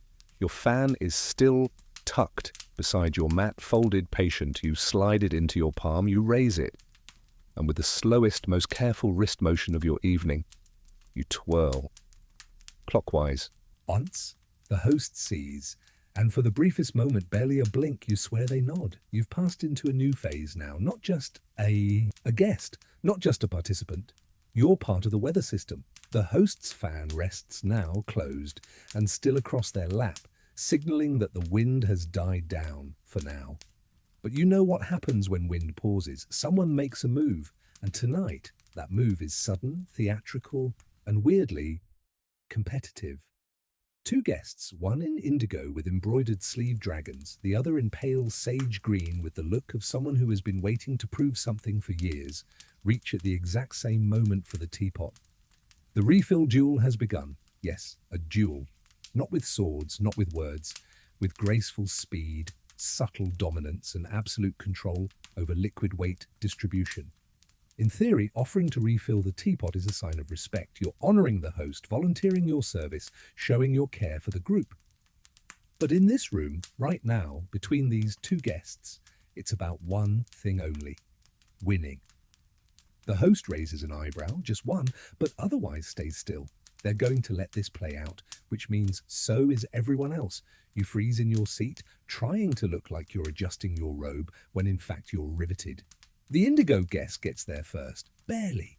His fingers brush the clay handle with reverence, but you can see it. He's smug. He's done this before. Probably has a calligraphy scroll at home titled "On the Noble Art of First Pour." But Sage Robe isn't backing down. They kneel beside the indigo one. Close. Too close, maybe. Elbows aligned, and then, like a ghost brushing through incense, they reach not for the pot, but for the fairness pitcher. Oh, it's a technical move. If they can't pour the tea, they'll pour from the tea. It's not the origin that matters, it's the distribution. Guests will remember who gave them that next cup, not the person who boiled the ocean. A silent standoff begins. The host still does nothing. This is delicious. Indigo lifts the pot with both hands, perfectly positioned. Steam rises in a soft column, curling through the candlelight like a smoke signal reading. I am extremely competent. He tilts, pours into the fairness pitcher. No splash, no drip. Just the golden ribbon of infusion spiraling into its bowl. And then, without blinking, he offers the pitcher to Sage Robe. Oh no, it's a trap. It looks polite, but what it really says is, "Here, finish the job for me. Be the server, not the sauce." Everyone knows this. Sage Robe does too, but they're good. They accept the pitcher with a smile that could polish jade and begin pouring the tea into cups with such careful finesse that you suspect they're counting the droplets. Yours arrives, balanced, warm, scented just slightly of ginger root and something floral. Magnolia, maybe? You bow. The Sage Robe bows back.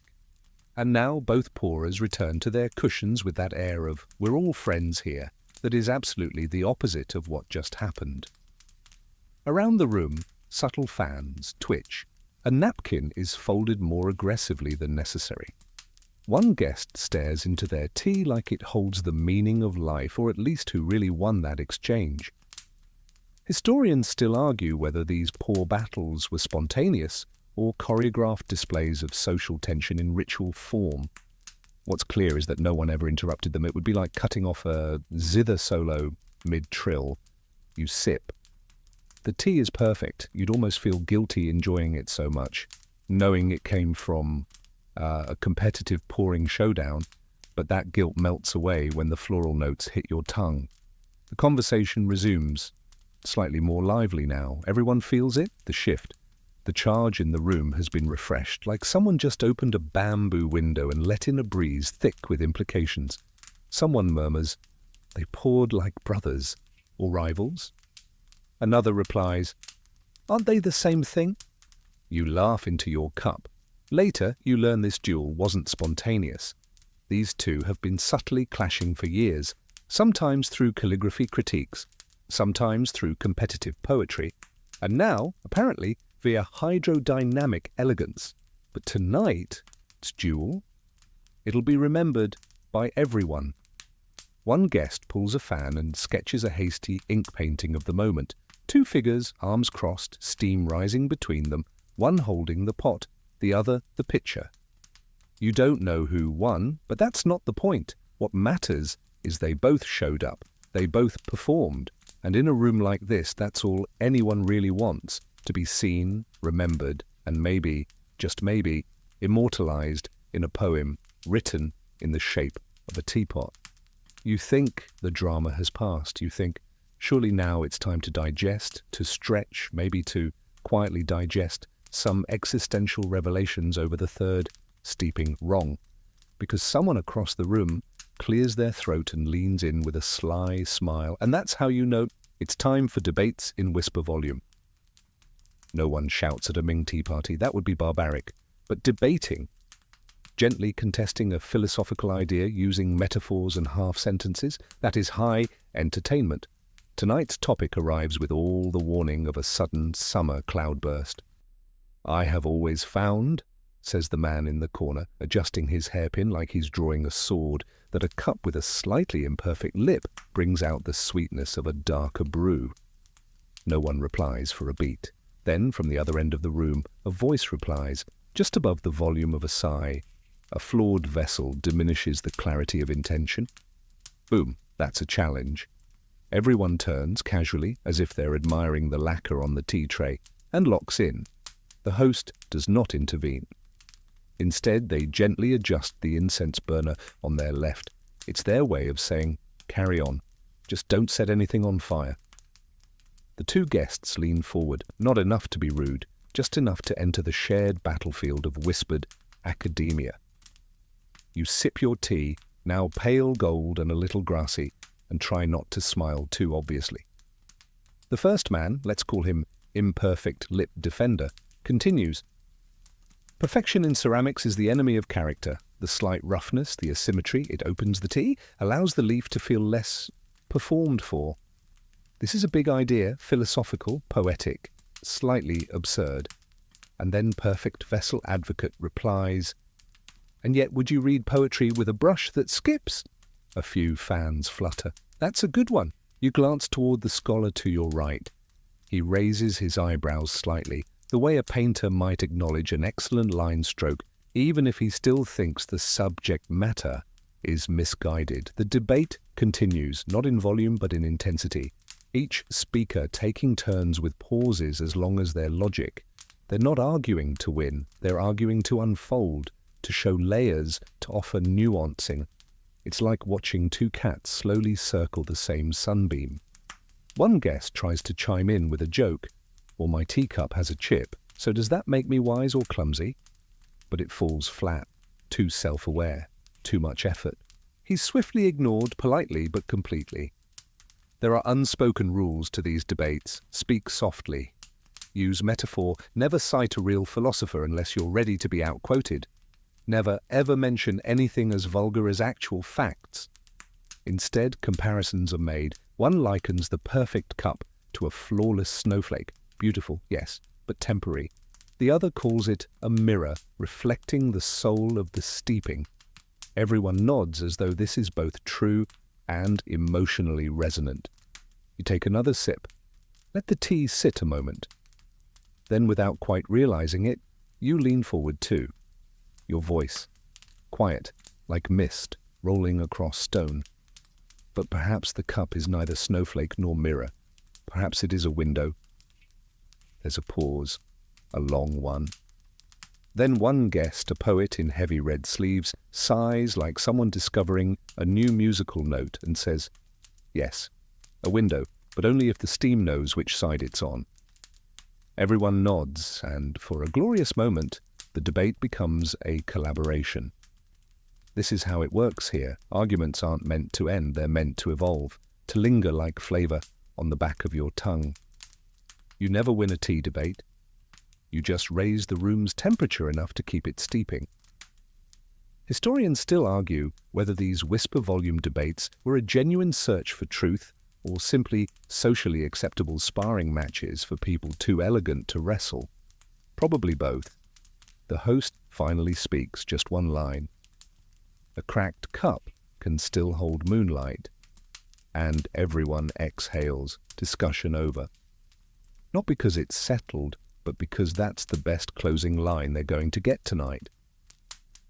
You settle back into your cushion, warmed not just by the tea, but by the shared intelligence, the shared stillness that follows a well-earned silence. Around the room, teacups are refilled without ceremony. The pouring isn't competitive this time, it's communal, restorative. You drink again. And now your cup, imperfect as it may be, feels a little wiser in your hand. The evening has matured. The tea is thinner now, delicate, ghost-like, the color of pale gold seen through smoke. The air smells of roasted leaves and a touch of incense that's burned so slowly you've forgotten it ever had a beginning.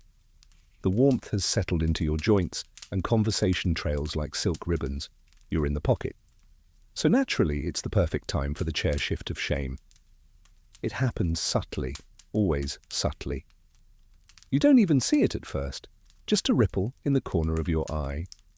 A guest, mid-sentence, mid-laugh, mid-humble brag about their cousin's ranking in the provincial poetry competition, suddenly finds themselves relocated. Technically, they moved themselves, but socially, they've been moved. Here's how it works. You arrive at a tea party and you're seated with care. Not just based on who you are, but who the host wants you to become during the course of the gathering. Seating is symbolic, predictive, performative. It's a signal of trust, of status, of intention. But if you misstep, if your joke falls flat, if your metaphor clunks, if you interrupt a scholar mid-anecdote about butterfly migration symbolism in Song Dynasty ink scrolls, well, the host won't correct you. That would be rude. Instead, during the next cushion adjustment phase, yes, that's a thing, a servant casually, effortlessly sets a new cushion slightly farther down the circle, closer to the door. A little off-center, not quite exiled, but distant. Tonight, it's the man in the moon-embroidered sash. Earlier, he attempted to compliment the host's fan, but he used a proverb about the elegance of hollow branches, which in some circles suggests brittleness disguised as refinement. Not his fault. Regional meaning, variation, but the damage was done. Now he's shifting. A servant brings an extra cup for no reason. Another adjusts the tablecloth behind him. Then, poof, a fresh cushion appears 2 spots over, with no explanation, just readiness. He understands. We all do. He bows slightly, not in shame, never in shame, in acknowledgement. He rises during the next refill, glides with perfect form, and settles into his new seat with the composure of a man who knows exactly how to pretend this was his idea. The room, of course, pretends nothing happened. No eyes follow him, no fans twitch, but everyone noticed. The woman who was seated next to him now has more breathing room and more conversational opportunity. A guest on the end quietly shifts their scroll closer to the fire.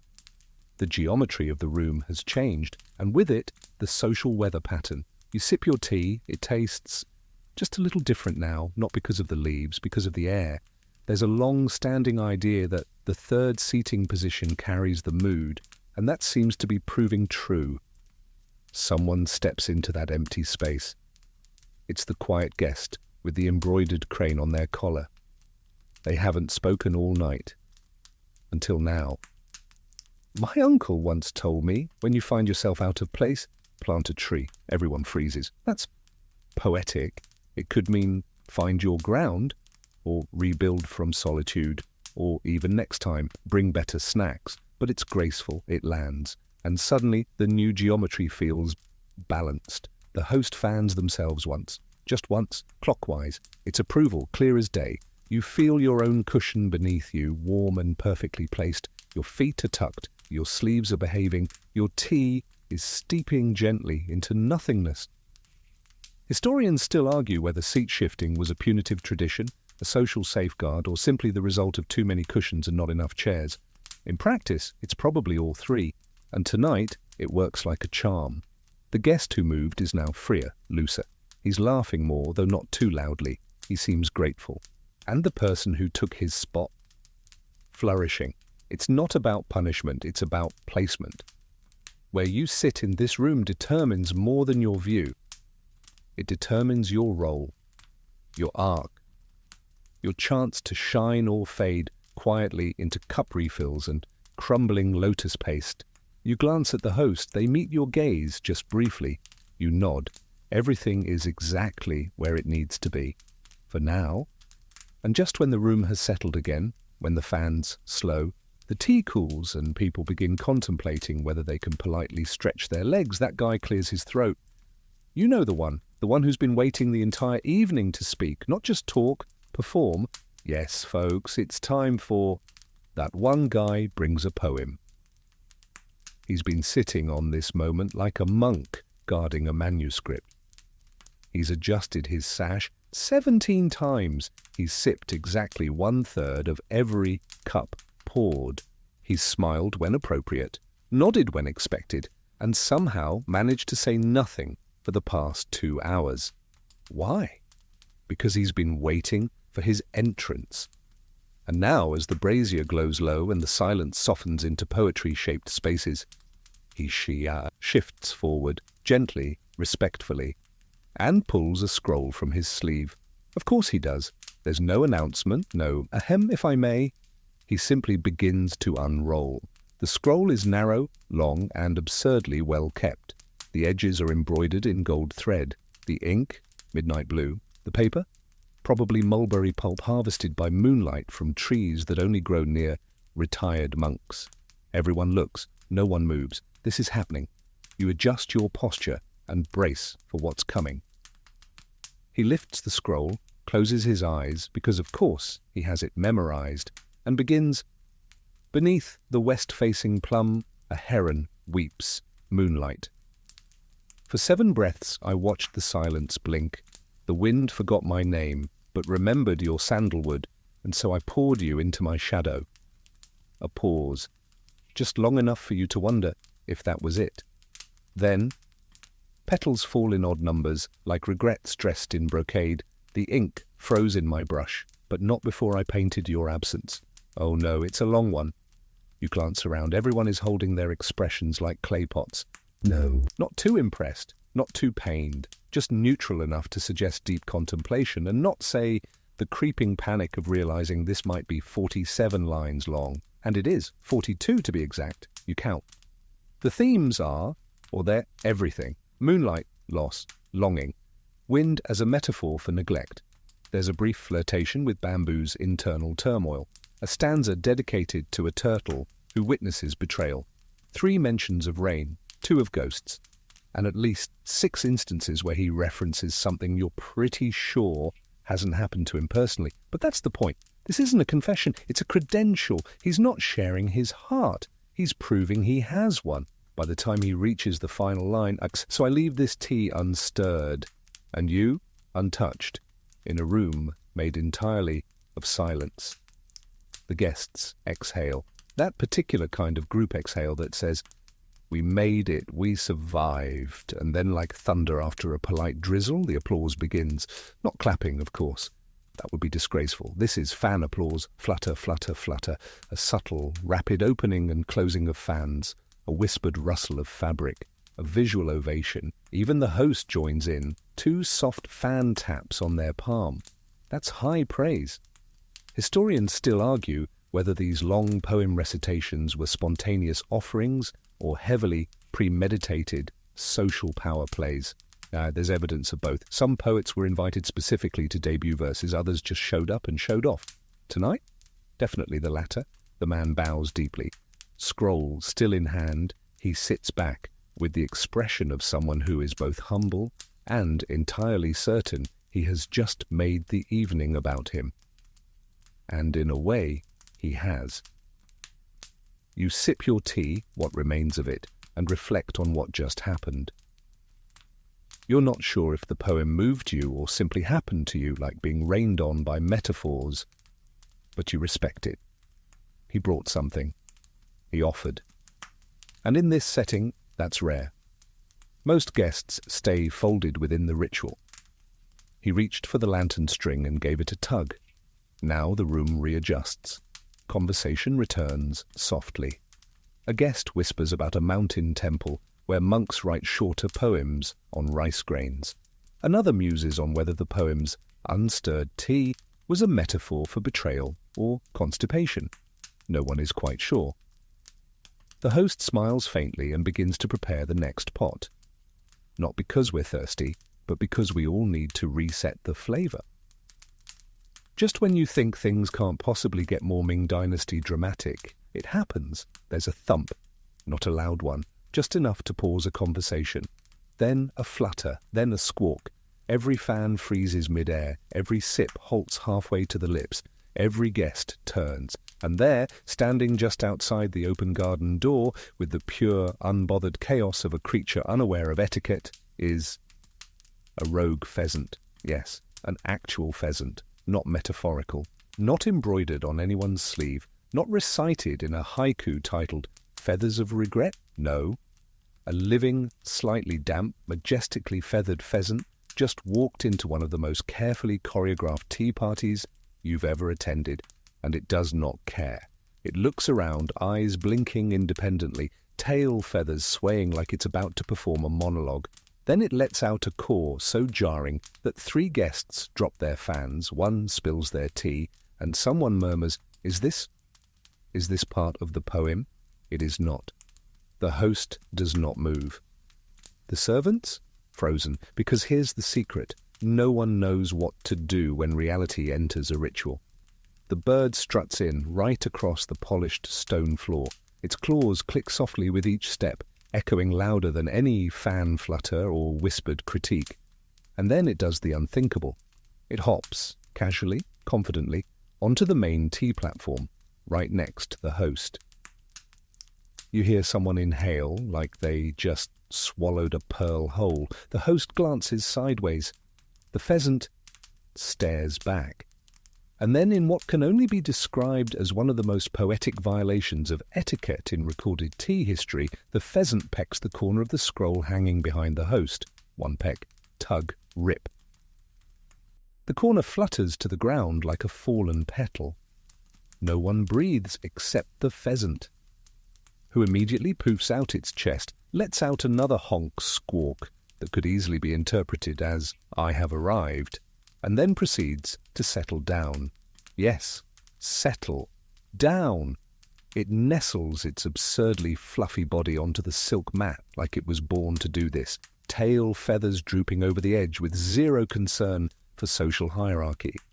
The host finally moves. They adjust their fan, 1 twirl. Clockwise, laughter, quiet, nervous, polite, ripples through the room. The tension cracks like a thin rice cracker under too much thumb pressure. Guests exhale. Someone says, "Ah, a guest from the clouds." Another murmurs, "Clearly he's the reincarnation of a frustrated calligrapher." You're stunned. This bird has done what no scholar, no poetic duel, no 27-ingredient dumpling has managed all evening. It completely destroyed the boundary between the ritual and the real. And the best part? The host is letting it happen. They refill the pot calmly, pour a new cup, and set it on a small saucer, just near the bird. Not offering exactly, not ignoring either.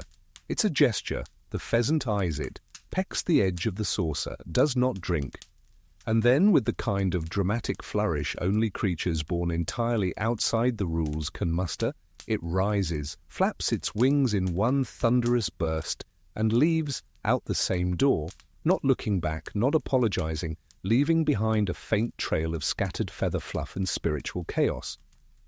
A single tail feather lands in someone's teacup. They do not remove it. It's part of the story now. Historians still argue whether rogue animal interruptions were omens, blessings, or simply the fault of poorly latched garden doors. Some scrolls refer to foxes that disrupted moonlit rituals. Others mention frogs hopping across scrolls and being mistaken for reincarnated poets. But none match the sheer absurdity of a pheasant entering stage left, stealing a scroll, and then departing like a sage with a grudge. The host finally speaks. Perhaps the mountain has sent us a critic. Laughter, real, easy, unrehearsed, fills the room. This is the moment you realize something crucial. Perfection is delicate. Humor makes it durable. The guests begin sharing animal interruption stories, a goose that interrupted a lakeside flute recital, a butterfly that landed on a calligraphy brush and refused to leave until the end of the poem, a goat that ate someone's seating assignment during a summer solstice banquet. You sip what's left of your tea, and though it's cool now, there's warmth in it. Not from temperature, but from mood. The pheasant cracked the shell, and now everyone feels closer, real, relaxed. No one tries to fix the scroll. It will stay that way until morning, torn, imperfect, and utterly unforgettable. The room hums with that unmistakable afterglow, part disbelief, part relief, and part, well, awe. You've just watched a pheasant commit low-key cultural vandalism and somehow elevate the entire night. But now, as the bird's departure echoes through the minds of every guest, something unexpected happens. The host, still seated in perfect posture, lifts a small lacquered box from behind the tea platform and sets it down with a soft, satisfying click. Everyone leans in, even the ones pretending not to. Because the box, that means it's time for the rarest, and possibly weirdest, portion of a Ming tea party, the silent object game. No one knows who invented it, possibly a board official's wife, possibly a monk with too much downtime and an obsession with mystical walnuts. But somehow, this ritual made its way into elite gatherings and became a coveted, secretive moment. Here's how it works. Inside the box is a single object. Could be anything, a brooch, a rock, a dried beetle wing shaped like a gourd, a carved peach stone, a petrified noodle. Once famously, it was an old shoe with a letter inside it written by someone who never learned to spell. Tonight? No one knows what it is yet. That's the point. The host opens the box. Snap. A breathless pause. Then they remove it and hold it aloft in the glow of the lanterns. It's a wooden comb, hand-carved, smooth, worn from use. Not beautiful in the aesthetic sense. No jade inlays, no dramatic flourishes, just real, human, old enough to carry stories.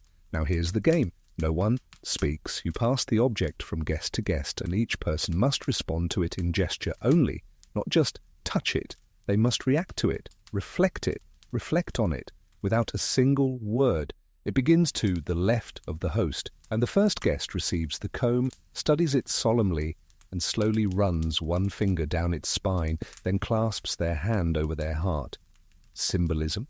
Probably something about memory, or longing, or their own hairline thinning under the lanterns. They pass it on. The next guest lifts the comb with both hands, palms open, and tilts it toward the heavens as if offering it to a ghost no one invited. Dramatic, possibly overdone. Still, it gets a few raised fans. Then it comes to you. It's heavier than you expect. Smooth, yes, but worn. There's a small notch at the end, maybe from years of being tucked into sashes or travel rolls. The kind of imperfection that tells you someone used this comb every single day. You close your eyes for a moment. You press the comb gently to your temple, then lower it slowly to the mat, as if laying a stone on a grave. You open your eyes. The person to your right is watching, not judging, just noticing.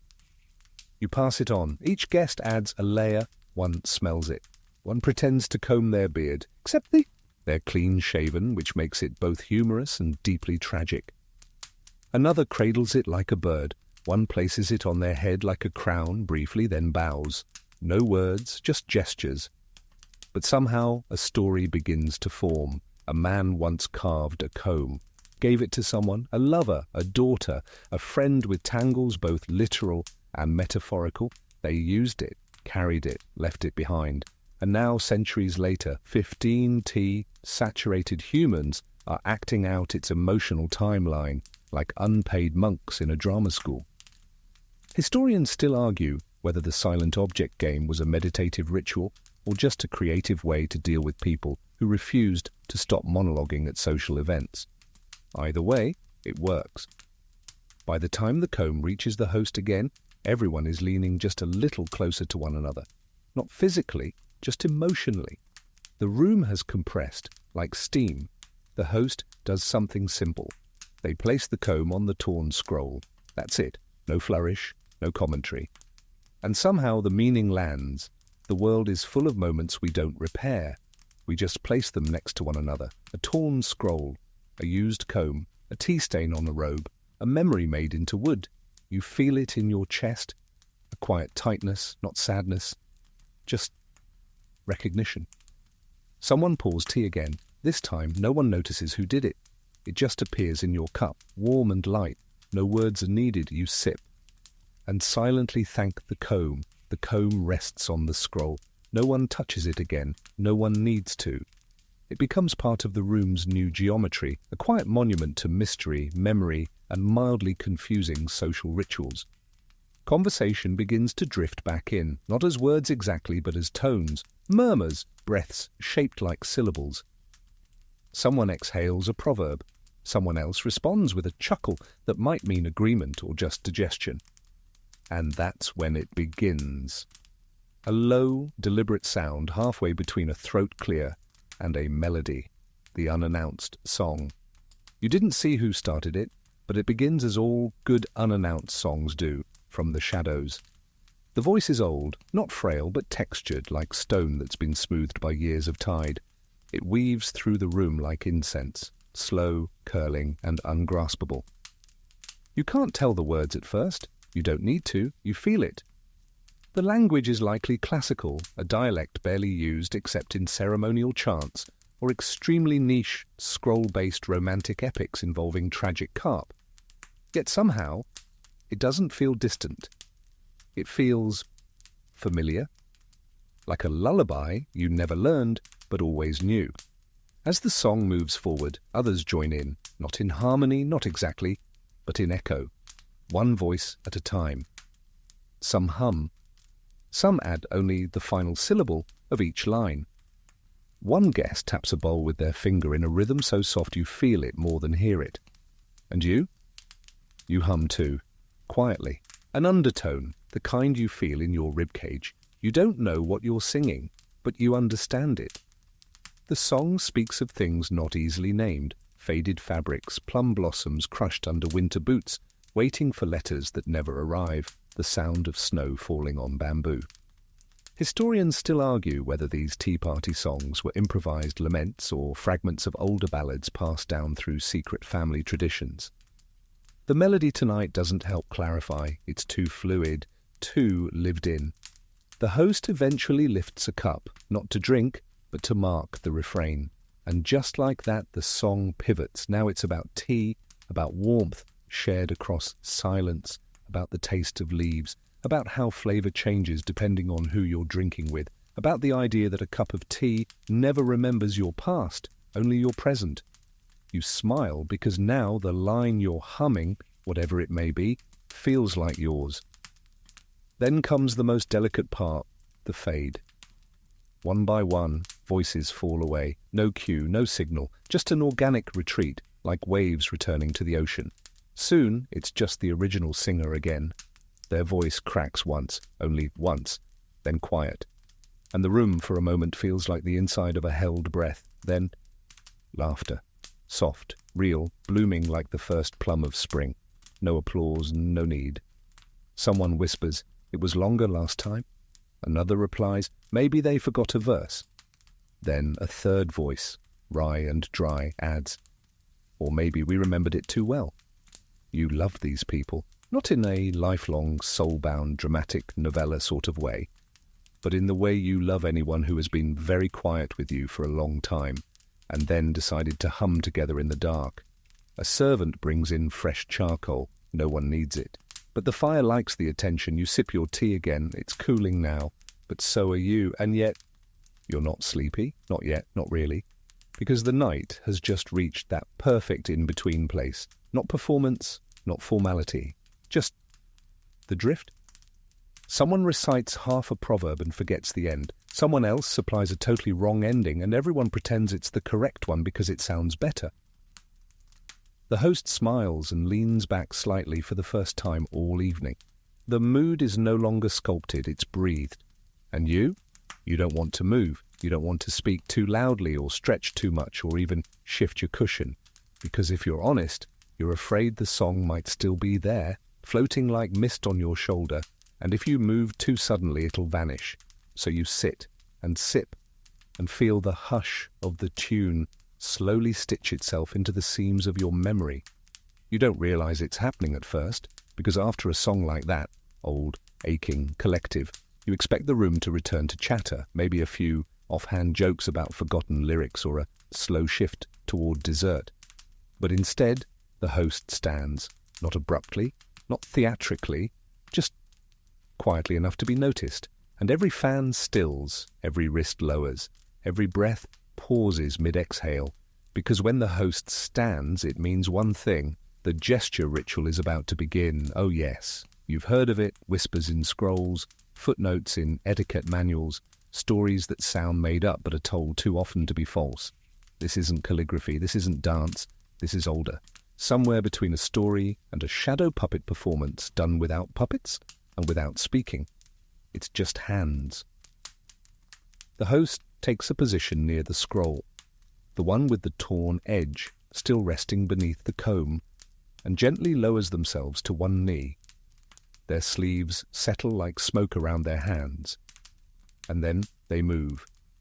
A single gesture, palm up, two fingers curved like a branch in winter. Pause. Then another, fist closed, thumb tucked inside, pressed to the heart. You don't know what any of it means, but your body does. There's something coded in this motion, not like a sign language, not formal. This isn't about dictionary definitions. This is emotional choreography. The host moves again, a slow circle with the right hand, followed by a tap of the fingertips to the floor. Then a raised palm facing the empty teacups. You're not imagining it, you actually feel the gesture in your chest. You glance around the room, no one's speaking, no one's blinking. Some guests close their eyes, as if reading it from the inside. One reaches for their own hands and begins to mimic the motion, slower, like a student drawing their first character in wet sand. The gestures continue. Now both hands rise, knuckles touching, parting like the wings of a bird reluctant to leave its perch. Then a pause, a bow, a downward palm held for 3 full heartbeats. This particular combination is known, at least among the few scholars who've studied it, as returning the sky. It's a sequence meant to symbolize the act of giving back beauty, of acknowledging something greater, then letting it go without regret. Historians still argue whether these hand gestures were remnants of early theatrical rites or simply the result of generations of tea hosts needing something profound to do with their hands after too much caffeine. Regardless, it has gravity, and it is beautiful. You watch the host now, fully absorbed. They end the sequence not with a bow, but with an open palm resting beside the comb. Their eyes lift to the guests, not asking for applause, not even recognition, just making sure it was seen. And it was. The room shifts, not physically, emotionally. Something inside every guest is now rearranged just slightly, like someone smoothed out the wrinkles in their inner robe. You glance at your own hands. For a fleeting moment you raise one and try the sky-returning gesture. Palm out, knuckles meet, wing apart. You do it slowly, honestly. The host sees you, and just barely, they smile, not wide, not smug, just that particular kind of quiet satisfaction that says, you understood something, even if you can't name it yet. The gestures are over, but the silence they leave behind is rich, velvety, sacred in the way a pond is sacred after the last ripple disappears. Someone whispers, I hadn't seen that last one before. Someone else replies, that was from the 12 movements of regret, wasn't it? You don't know if they're right. Maybe no one does. Maybe the host doesn't either. Maybe even they are improvising. That's part of the ritual too. The idea that meaning isn't fixed, it's felt. The tea is poured again, even though it's barely tea anymore. Just warm water with memory. You sip anyway. You're not here for the caffeine. You're here for whatever this was. And now you've tasted it. The silence after the gestures feels almost sacred. You sip your tea, now pale and watery, a ghost of its former self, and wonder if anything else could possibly happen tonight. Surely we've peaked. Pheasant drama, object games, whispered poems, mystical hand ballets. But no, because now comes something entirely different. Not profound, not poetic, just awkward. Welcome to the unofficial, unspoken, universally known final test of any proper Ming tea gathering, the yawn spiral. It begins with the subtlest of betrayals. One guest, just one, leans back, shifts their shoulders, and lets out the tiniest sigh. Not a yawn, not yet. Just an exhale that carries the ghost of one. And you feel it, that creeping tickle at the back of your throat, the gentle pull in your jaw, the dangerous temptation to stretch your neck just slightly and... oh no, you yawn. And you weren't alone. Across the room, a merchant attempts to muffle his with a sleeve, producing a sound like a polite sneeze from a sleepy cat. Two guests look away in solidarity. A third does that tight-lipped thing people do when they're pretending they didn't just yawn, even though they totally did. And just like that, the room is infected. The yawn spiral is real. It's the social sneeze of the elite tea circuit. Once someone starts, the chain reaction is nearly unstoppable. And the worst part? The more you try not to, the more your body conspires against you. One woman fans herself aggressively, trying to suppress it. Another guest quietly pretends to scratch their cheek, but clearly covers a deep inhale of weariness. And now you feel it again, right there, behind your eyes, in your shoulders. You try to distract yourself by sipping the tea. Nope, too cold. You glance at the lanterns, still beautiful, still glowing, still slowly swaying hypnotically like lullabies in silk. You yawn again, bigger this time. The host notices. They always do, but instead of embarrassment, something remarkable happens. They smile, not the caught you smile, not the how dare you ruin my ritual glare. This is a knowing smile because they understand. The yawn spiral is not a failure of etiquette, it's a signal. It means the party has done its job. Tea warmed the body. Stories stirred the mind. Gestures soothed the soul. Laughter loosened the joints. And now, finally, your system is ready to rest. Historians still argue whether yawning at a tea party was considered shameful or a subtle compliment to the host's pacing and tea quality. The truth likely depended on the host's mood, but tonight, it's clearly a badge of honor. The host stands again, slowly. They raise their fan not for judgment this time, but to wave it gently, lazily, like a farewell from a boat drifting into morning fog. And just like that, everyone gets it. The tea party is winding down, but not officially. Oh no, we're still pretending everything is continuing for a few more minutes, because no one wants to be the first to leave. You shuffle your cup around a little, tracing the rim with your finger. Someone asks an idle question about sandalwood farming. Another murmurs something about dreams involving foxes and soup. No one hears the answer. No one needs to. You feel your spine loosen. You could sleep here. Right here on this mat, under this lantern, beside this half-eaten lotus cake that someone has forgotten but will probably remember tomorrow with a pang of regret and longing.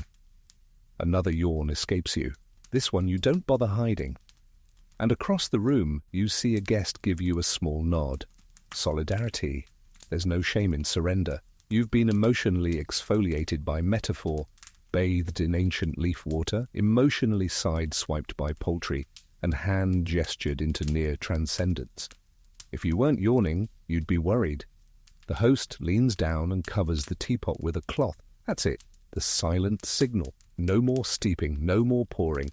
The leaves have spoken. You hear someone roll their shoulders with a quiet groan of contentment. Another guest gently presses their temple as if already reliving the whole evening in memory, savouring it before it slips away. And you? You breathe out through your nose, slowly, and accept the spiral. The yawn isn't a lapse in decorum, it's an exhale of gratitude. The teapot has been covered. The air feels different now, softer, like silk after midnight. Not because anything has changed outwardly, but because everything has.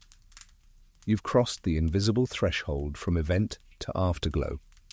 And just when you think you've reached the gentle coast of the night, a small bell rings, you freeze, so does everyone else. Because no one rang it, you all turn, slow as tea dripping from a bamboo ladle, toward the source, a tiny brass bell hanging near the entrance, swaying gently, mysteriously. There is no wind, no one passed by, it's moving. And that means only one thing, a late arrival, a guest who shows up now, this late, this deep, into the sleep-soaked dream of tea, isn't late in the normal sense. They're something else entirely. They're the ghost guest. Now relax. It's not an actual ghost. Probably. Ming superstition has layers, but culturally, symbolically, this guest exists somewhere between memory and metaphor. You hear footsteps, bare, soft, almost echoless. Everyone looks down out of polite instinct, avoiding direct eye contact in case this person is here to mourn, to observe, or to haunt in the most elegant way possible. And then they appear. A figure in pale robes, not white, never white, that's funerary, but moon grey, slightly luminous, not a single adornment, no fan, no jewellery, no sash of honour, just a quiet presence. And as they cross the threshold, everyone bows. Yes, even the host, even the old man who nearly dislocated something stretching earlier, even you, because no one dares assume they know who the ghost guest is or what they've come for. They might be a poet who missed the start but not the point, a widow paying silent homage to a tea once shared, a respected elder who rarely speaks, but when they do, people rebrand their entire personalities. Or, most likely, a symbol. They don't take a seat, they don't ask for tea, they simply walk the room's perimeter. Slowly, looking, not judging, just witnessing. One guest offers a nod, another gently places their hand over their heart. A third closes their eyes completely. And this is not performance, as this is respect for presence. Historians still argue whether the late arrival was a planned, theatrical device or a spontaneous tradition evolved from ghost festival rituals. It's never announced, never explained, but it always lands like a whisper in a library. The ghost guest approaches the scroll, sees the tear, sees the comb, and, without touching anything, nods once.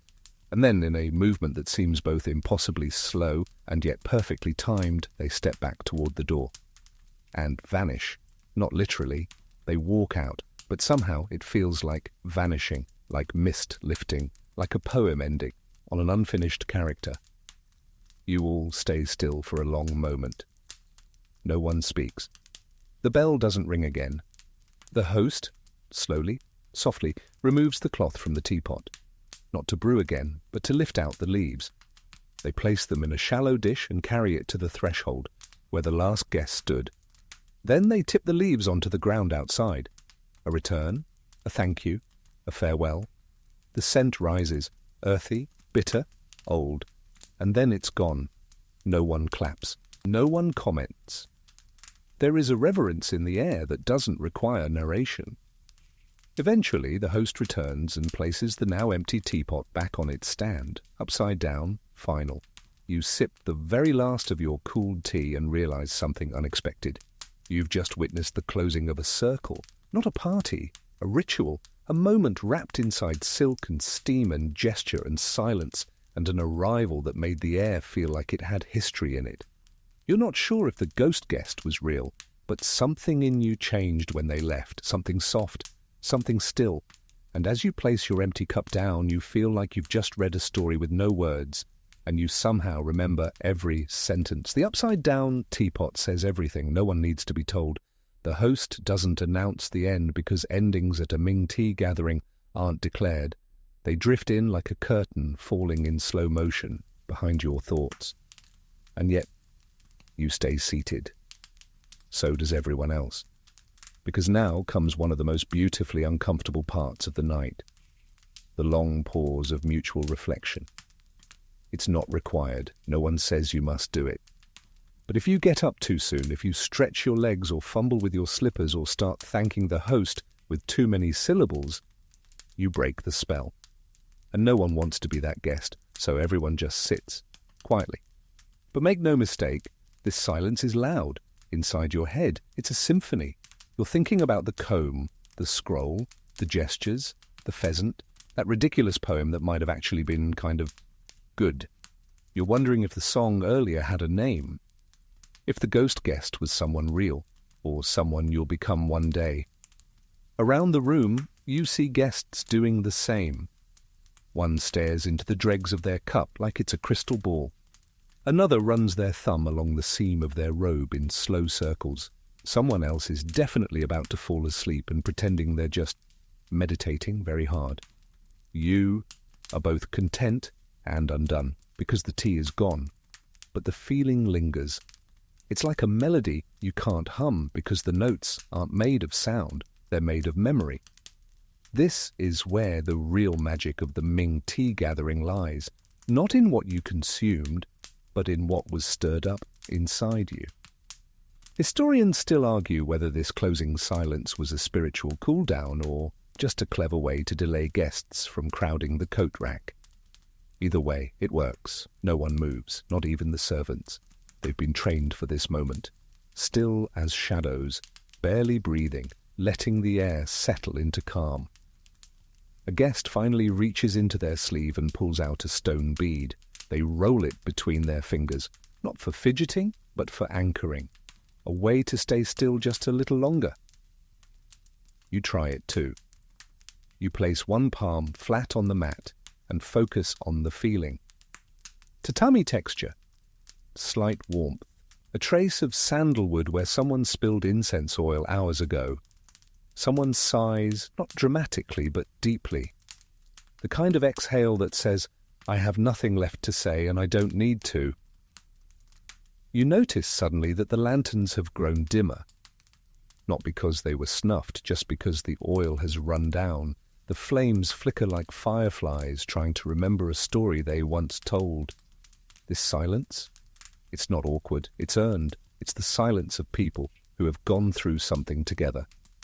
Even if it involved no battles, no grand speeches, no jade-studded fan fights, sadly, and come out softer. The host looks around. They don't bow, they don't speak. They simply reach forward and remove the comb from the scroll. They place it inside the same box from earlier and close it. Click. That's the second signal. Time to shift. Not stand, not yet. Just shift.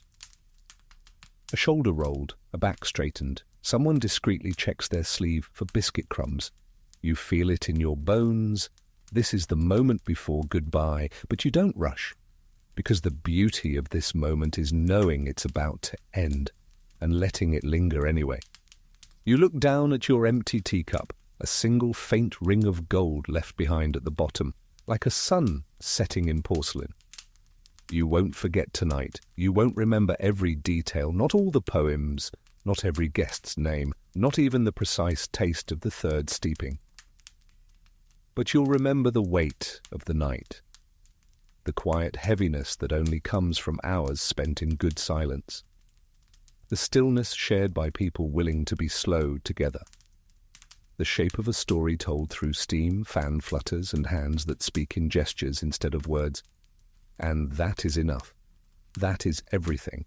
The pause has passed, not abruptly, not like a snapped string, more like a slow unspooling, a sigh that keeps going until it becomes a stretch, and then, gradually, a stir. The guests begin moving, not all at once, and certainly not quickly. This isn't a theatre release. It's more like monks shifting positions after several hours of meditation, only with slightly fancier robes and considerably more judgment about each other's sock embroidery. One guest coughs discreetly, another adjusts their hairpin as though remembering they're still technically in society and not floating in some collective tea-induced trance. But even as the room awakens, there's still one more lingering ritual to complete: the exit gift conundrum.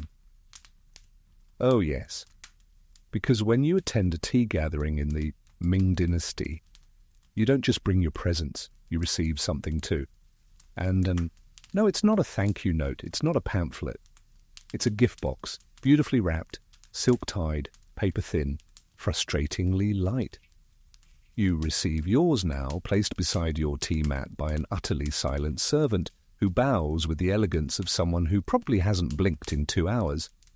You stare at it. It stares back. The box is square, smooth, painted with a single red plum blossom in the corner and one mysterious smudge that may or may not be intentional. It's lovely, it's enigmatic, it's problematic. Because here's the thing, you don't know if you're supposed to open it now or later, and no one tells you. You glance around. One guest is already cradling theirs like it might purr. Another hasn't touched theirs at all, just letting it sit there like a philosophical puzzle. A third has unwrapped theirs slightly, then rewrapped it, blushing furiously. Why? Because in some circles, opening the gift immediately is considered eager, rude even, a sign of greed. In others, it's seen as trusting, a symbol of openness, curiosity, and a willingness to receive beauty in the moment. And in yet other circles, it depends entirely on what the host meant to convey. Problem is, they never tell you. Historians still argue whether the opening protocol depended on the content of the gift or the perceived depth of the guest's poetic maturity, which is both deeply unhelpful and somehow perfectly on brand for the Ming Dynasty. You feel the weight of it in your palm. It's heavier than you expected, a quiet sort of weight, not gold, not rock.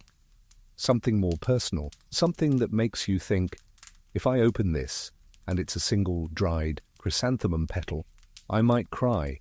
You look to the host, they catch your glance as they give a tiny nod, but is that, go ahead, open it now? Or, yes, I see you, and no you shouldn't. You decide, not now, you tuck the gift under your sleeve, close to the heart, just in case. Around the room, other guests do the same. One leaves theirs behind intentionally, a gesture so dramatic and symbolic that it would be rude not to pretend it was brave instead of forgetful. Another bows deeply before pocketing theirs with all the reverence of a monk hiding a sacred scroll from invading warlords.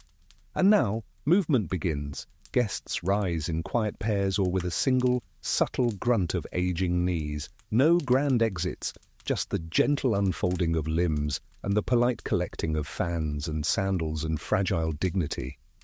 You rise, too. The floor creaks under you ever so slightly. Your robe shifts. Your gift rustles softly against your sleeve. And then you step toward the lantern path. Yes, the path. It curves out into the moonlit garden where small, hanging lights swing lazily in the breeze like sleepy fireflies strung up by the universe's gentlest party planner. One by one, guests enter the darkness, not disappearing, just fading. Their shapes become silhouettes, their voices become echoes, and you realize something odd. No one's saying goodbye, not in words, just gestures. A nod, a hand resting briefly on a shoulder, a fan lifted once, then closed for the last time. That's it. You don't need more. because the goodbye already happened hours ago when the tea stopped steaming and the lanterns began to dim. The rest is just motion. Beautiful, thoughtful motion. You step forward into the lantern light, the gift close, your body warm, your head full of fragments, scrolls, birds, poems, silence. You don't look back, not because you're ungrateful, but because deep down you know this wasn't just a tea party. It was a small, perfect life, and you got to live it. The stone path is uneven but familiar beneath your feet. Not because you've walked it before, but because this is the kind of path that lives in your dreams, the one that always leads away from something beautiful, and yet somehow towards something softer. Lanterns sway overhead, their light flickering gold, then orange, then nearly out. You walk slowly, not because you're tired, but because you want the moment to last. The garden around you hums with the low sounds of a world that has finished performing. Crickets, wind through tall grass, the faint creak of bamboo fencing, and then you hear it. Footsteps behind you, unhurried, purposeful. You glance back just a little. One guest is following at a respectful distance, not too close to seem rushed, not far enough to be forgotten. You recognize them vaguely from the party, the one who mimed regret during the silent object game by laying their fan upside down, the one who hummed the last line of the song when no one else dared. Now they're here, walking with you without speaking. You both know the etiquette. If someone leaves the gathering at the same time, you are companions until the second gate, but not beyond. The first gate is just ahead, wooden, curved, with a carving of a crane, mid-flight, etched into the top beam. You reach it first, wait, the other guest nods once, you nod back, and walk through together. Beyond the gate, the path shifts to gravel. Small stones crunch under your feet like quiet applause. The night is cool but not cold, the kind of cool that wraps around you like a respectful question. The second gate is visible now, a narrow arch surrounded by plum trees. This is where you part ways. You know the protocol. No lingering. No what a night. No we should do this again. Just a gesture, a nod, a bow if you're feeling elaborate. But this guest does something different. They reach into their sleeve and pull out a folded square of paper. Simple. Plain. No marks, they hold it out to you with both hands, and in the dim light you hesitate, then accept. They bow, you bow, and then, without waiting, they turn and vanish down a separate path, their robe trailing like the tail end of a comet. You stand alone. The second gate looms ahead. You walk through it. And now you're out. Beyond the party, beyond the garden, back in the waking world if such a thing exists after that kind of evening. You feel the weight of the gift in one sleeve. And the new paper in the other. No one's watching. So you stop beneath a plum tree and open the folded square. Inside, just 5 characters, handwritten, slanted, fluid, like someone wrote them while smiling. You don't recognize the phrase at first, then you remember. It's from the poem, the long, awkward one. That one guy's endless scroll of moon tears and sandalwood despair. But these 5 characters, they were good, really good. They meant something like, even the silence remembers you. You fold it again, carefully this time. Maybe it was a compliment. Maybe it was a private joke. Maybe it was an apology for the way their fan snapped open too loudly during the gesture ritual. Either way, it's yours now. You tuck it into your robe and keep walking. And as the garden fades behind you, so does the night. Not like a light being snuffed out, but like steam rising from the last drop of tea in the world. Your sandals touch the edge of the final courtyard, where the city waits, asleep and unaware of everything you just saw. You turn one last time to glance over your shoulder. There's no one there, just the breeze. Just the plum blossoms, just the faintest scent of oolong and candle wax and something old, almost gone. And yet you feel full. You feel real, like maybe everything before this was rehearsal. And now? Now you are the one carrying the scroll, the one with the poem still unwritten. You leave the garden behind, but it doesn't leave you. You're back on the street now, or what passes for a street this late at night in the Ming Dynasty. Quiet alleys paved with uneven stone, the occasional dog barking at nothing in particular, and shutters that creak softly in their sleep. You walk slowly, the kind of slow that isn't about fatigue, it's about digestion, of tea, of poetry, of everything. You pass a closed noodle stall, a moonlit well, a stack of firewood so neat it almost counts as art. The city is still, and as your sandals scuff the stones, one thought settles like dew in your mind. Why did we do any of that? All that ritual, the endless rules, the bows, the glances, the fan codes, the unspoken whispered, sideways meanings. Why? And the more you walk, the more you realize something no one knows, not really. Historians still argue over etiquette from this period. You've heard the phrase a dozen times. But it's true, the why of it all, it's slippery. It changes depending on which scroll you read, which scholar you ask, which tea master decided to comment passive-aggressively in the margins of someone else's handbook. Some believe the entire tea ceremony was a metaphor for social harmony, an effort to arrange people, cups, and conversation in ways that mimicked cosmic balance. A portable universe in porcelain. Others claim it was about hierarchy, a stage for power to perform its quiet theatre through seating arrangements and tea temperatures and whether your robe had the wrong shade of embroidery. Some argue it was all just distraction. A beautiful shell, a lovely thing to do while the empire shifted, while tensions brewed, while officials plotted and peasants starved and the emperor built palaces no one asked for. But you, after tonight, you think it was something else, something simpler, something sweeter.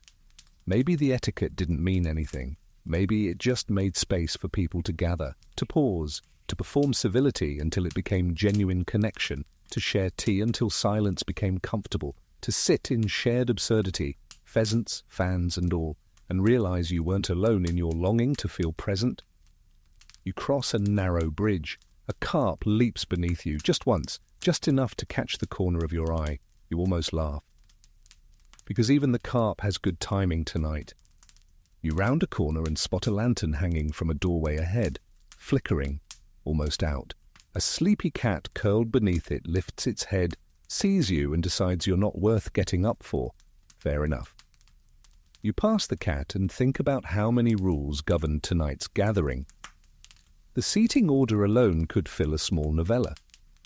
The pouring ritual might as well have been a martial art, the unspoken hierarchy of teacup materials, a dissertation.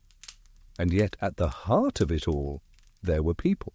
People who fumbled their fans, who mistimed their bows, who yawned and cried and hummed and, yes, accidentally spilled tea on their sleeve when the host said something unexpectedly moving.